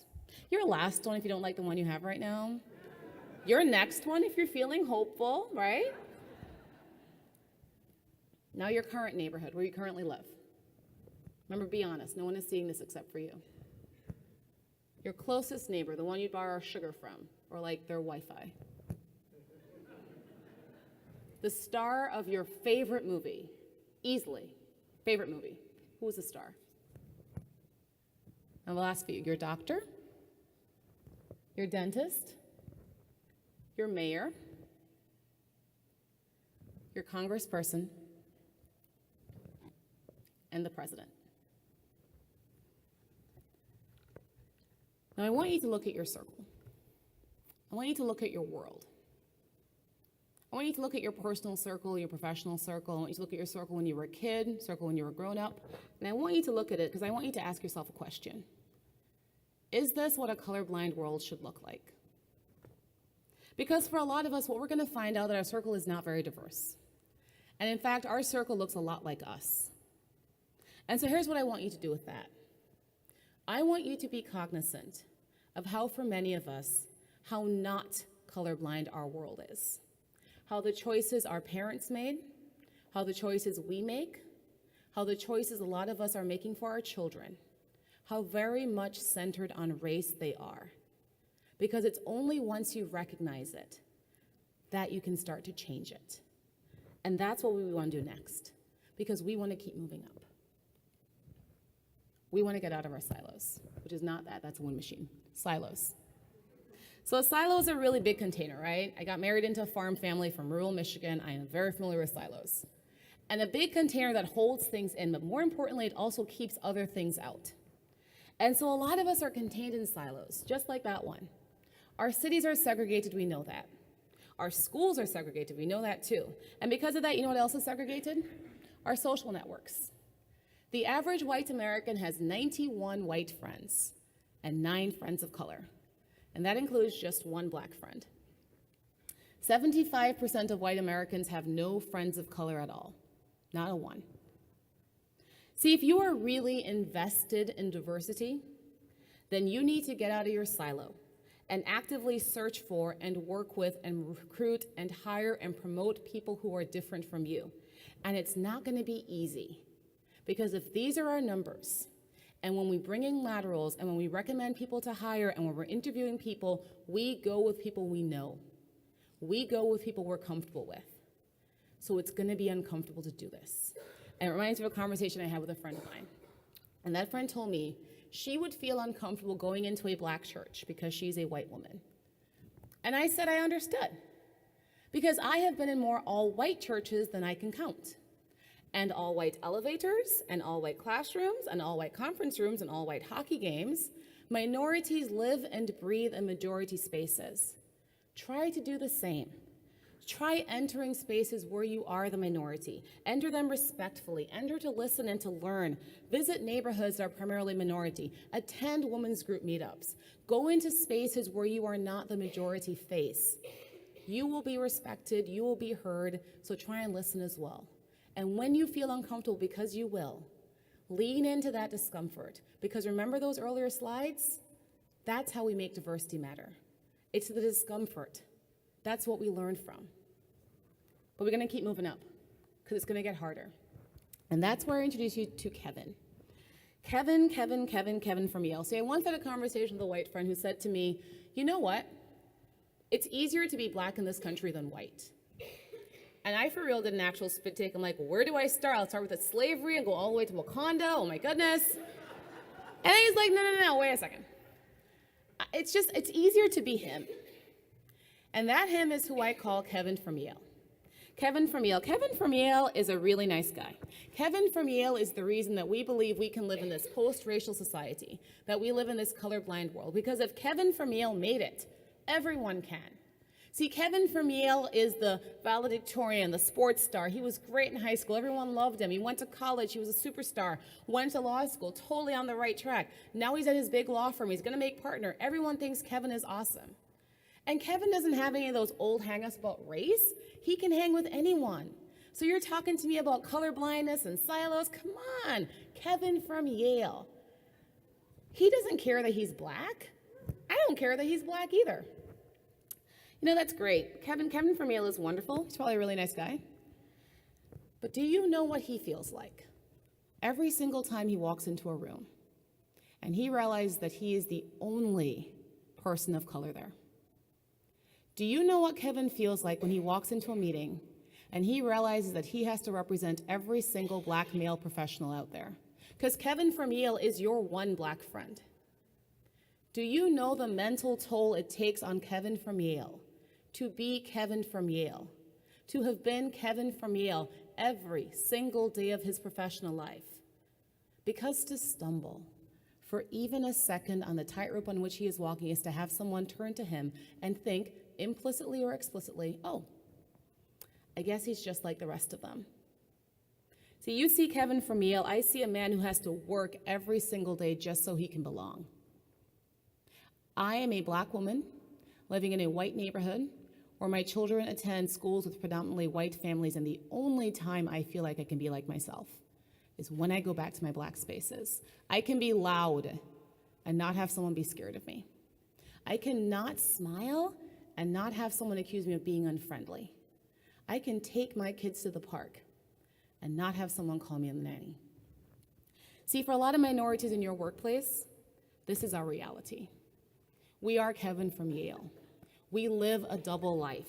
We constantly code switch. We constantly suppress our authentic selves. We vet our thoughts. We check our behaviors. We correct our actions over and over and over again while conforming to workplace norms and workplace values that were not decided by us and will not change for us. And it's exhausting. And it's also why our diversity numbers will never change. Because diversity without authenticity is diversity without teeth. Because remember those earlier slides? Remember those different perspectives, that harder thinking, that better problem solving? All of that can only happen if we create an environment where that takes place. But it cannot happen if the rules of our workplace, if the norms of our workplace, the dress codes, the languages, the forms of expression, the emotional processes, the intellectual processes, if they keep telling us that no, diversity matters, bring in your diverse selves, but it only matters in name alone, because we're not going to change. That's what authenticity means. It means making diversity matter. It means making more than our pronouncements or letters or awards or look, here's our shiny new program, here's our shiny new hire. It means making sure that when you welcome diverse faces, you're welcoming all of these stories as well. It means that you need to listen to them. all of them. We have to make space in our workplaces for the stories, the ones that have always been told and the ones that we have never heard. Like, I grew up playing travel hockey every weekend in the suburbs. I grew up going to Indian weddings every weekend in the suburbs. I grew up with 7 siblings and a single mom in a 1-bedroom apartment in the city. I got married to my college sweetheart too, but I had to wait until the Supreme Court legalized same-sex marriage. I have 2 kids, and it is really hard when I have to travel and miss them. I pray 5 times a day and no one knows it because I hide and do it in that conference room right over there. Authenticity means the challenges of having a child are not something I have to hide. Authenticity means that I am a man who can bring his husband into my office, and I can be proud of that, and I won't feel uncomfortable doing that. Authenticity means that I can wear my natural hair and not get asked for the millionth time, did you cut it? Authenticity means that I recruit at the church brunch and it is just as valued as when I recruit at the golf course. Authenticity means that I do not have to tell my company that I cannot make their firm-wide meeting because it's scheduled for the same day as Eid. Authenticity means that I do not have to hide that I was the first in my family to go to college because it's not something that makes me feel less than. It's something that makes me better. It's something that helps me belong.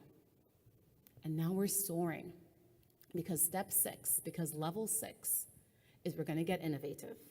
See, we have to take all of these stories and we have to make space for authentic work because we are all different. We have different lives, we come from different spaces, we have different backgrounds, we compete differently, we communicate differently, and we work differently. And what we're trying to do is put on these masks that just don't fit us. And were designed when a lot of us weren't even allowed in the room. What client relationships do we build? Where do we find them? What technologies do we use? How do we form teams? How do we manage teams? How do we deliver feedback? What vendors do we use? How do we involve clients in our work? How do we innovate credit? How do we innovate compensation? How do we change things? How are we going to keep thinking bigger? How are we going to keep thinking outside our silos? And what do you get when you do this? You get people who want to stay. You get diverse people who want to stay. You get millennials who want to stay, who feel in control of their lives here. That's what you get. You get women who want to stay because they feel like they have a pathway to the top. But getting there is not going to be easy. To change the way we have always done it is not going to be easy. And so it needs us to do this. We have to transform our yes, but into I'm listening. And we are going to have to do that because that's what the future of our profession requires of all of us. See, what if you had the space to change it? Because what if it didn't have to be that way?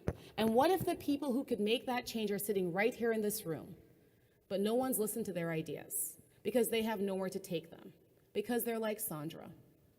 What if we listened to them, and what if we didn't make them change the way they worked? What if we also changed the way we worked too? See, it's really, really easy to hire diversity. It is. You can hire diversity any day of the week. It's much harder to make that diversity matter. Let's make it matter. Let's do it. Let's try it. And when we do that, that's how we get to the top. So now we got to get to work. And I'm not going to go into any details, but I will say this. Sponsor them. Mentor them. Advocate for them. Promote them. Women, people of color, minorities, people who bias excludes from success, who have performed, who show that they deserve to be in these spaces. Advocate for them to be in those spaces. Measure. If you're putting a diversity initiative into place, are we measuring the results? Or are we just putting it into place and saying, let's go? And then when you're measuring, track. Keep track of what you're doing. Keep track of who is getting promoted, who is being hired, who is getting into these spaces. And as you do that, make sure that you have competencies.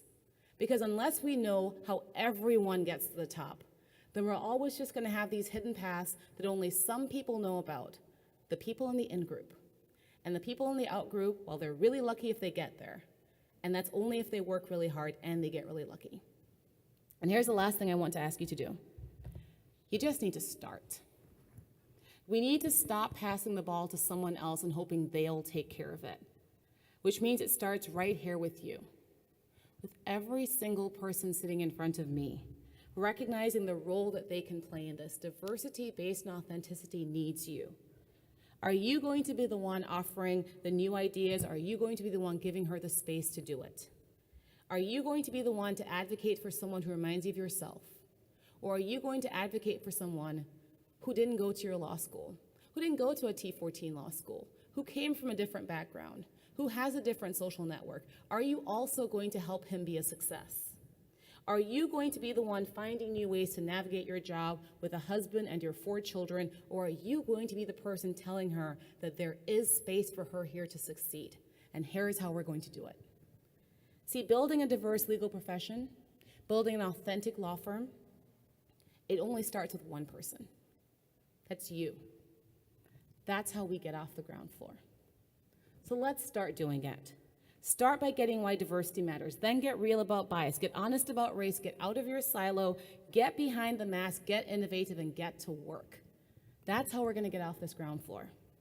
See, one of the things I like to do is I like to tell people about America, because I love this country. I absolutely love it. And I'm an immigrant. And I came here when I was 18 years old from Jamaica.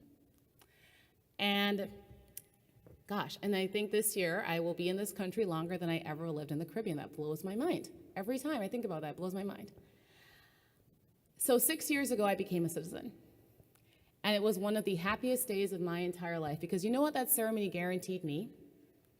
It guaranteed me this, that I belonged here. We need to take that into our law firms, into our practice groups, into our conference rooms, into our offices, into our firm retreats today. We need to work at creating spaces where everyone can enter, take off their masks, be seen for their authentic selves, and be told this truth: you belong here, and I am willing to do the hard work to make sure you succeed. We are a country that is 40% people of color. We have to engage with the truths about all of those colors, and those truths are beautiful and bright and heartbreaking and tragic, and they cannot be melted away. Because this firm is not a melting pot. We don't live in a melting pot. This country is not a melting pot. We are this.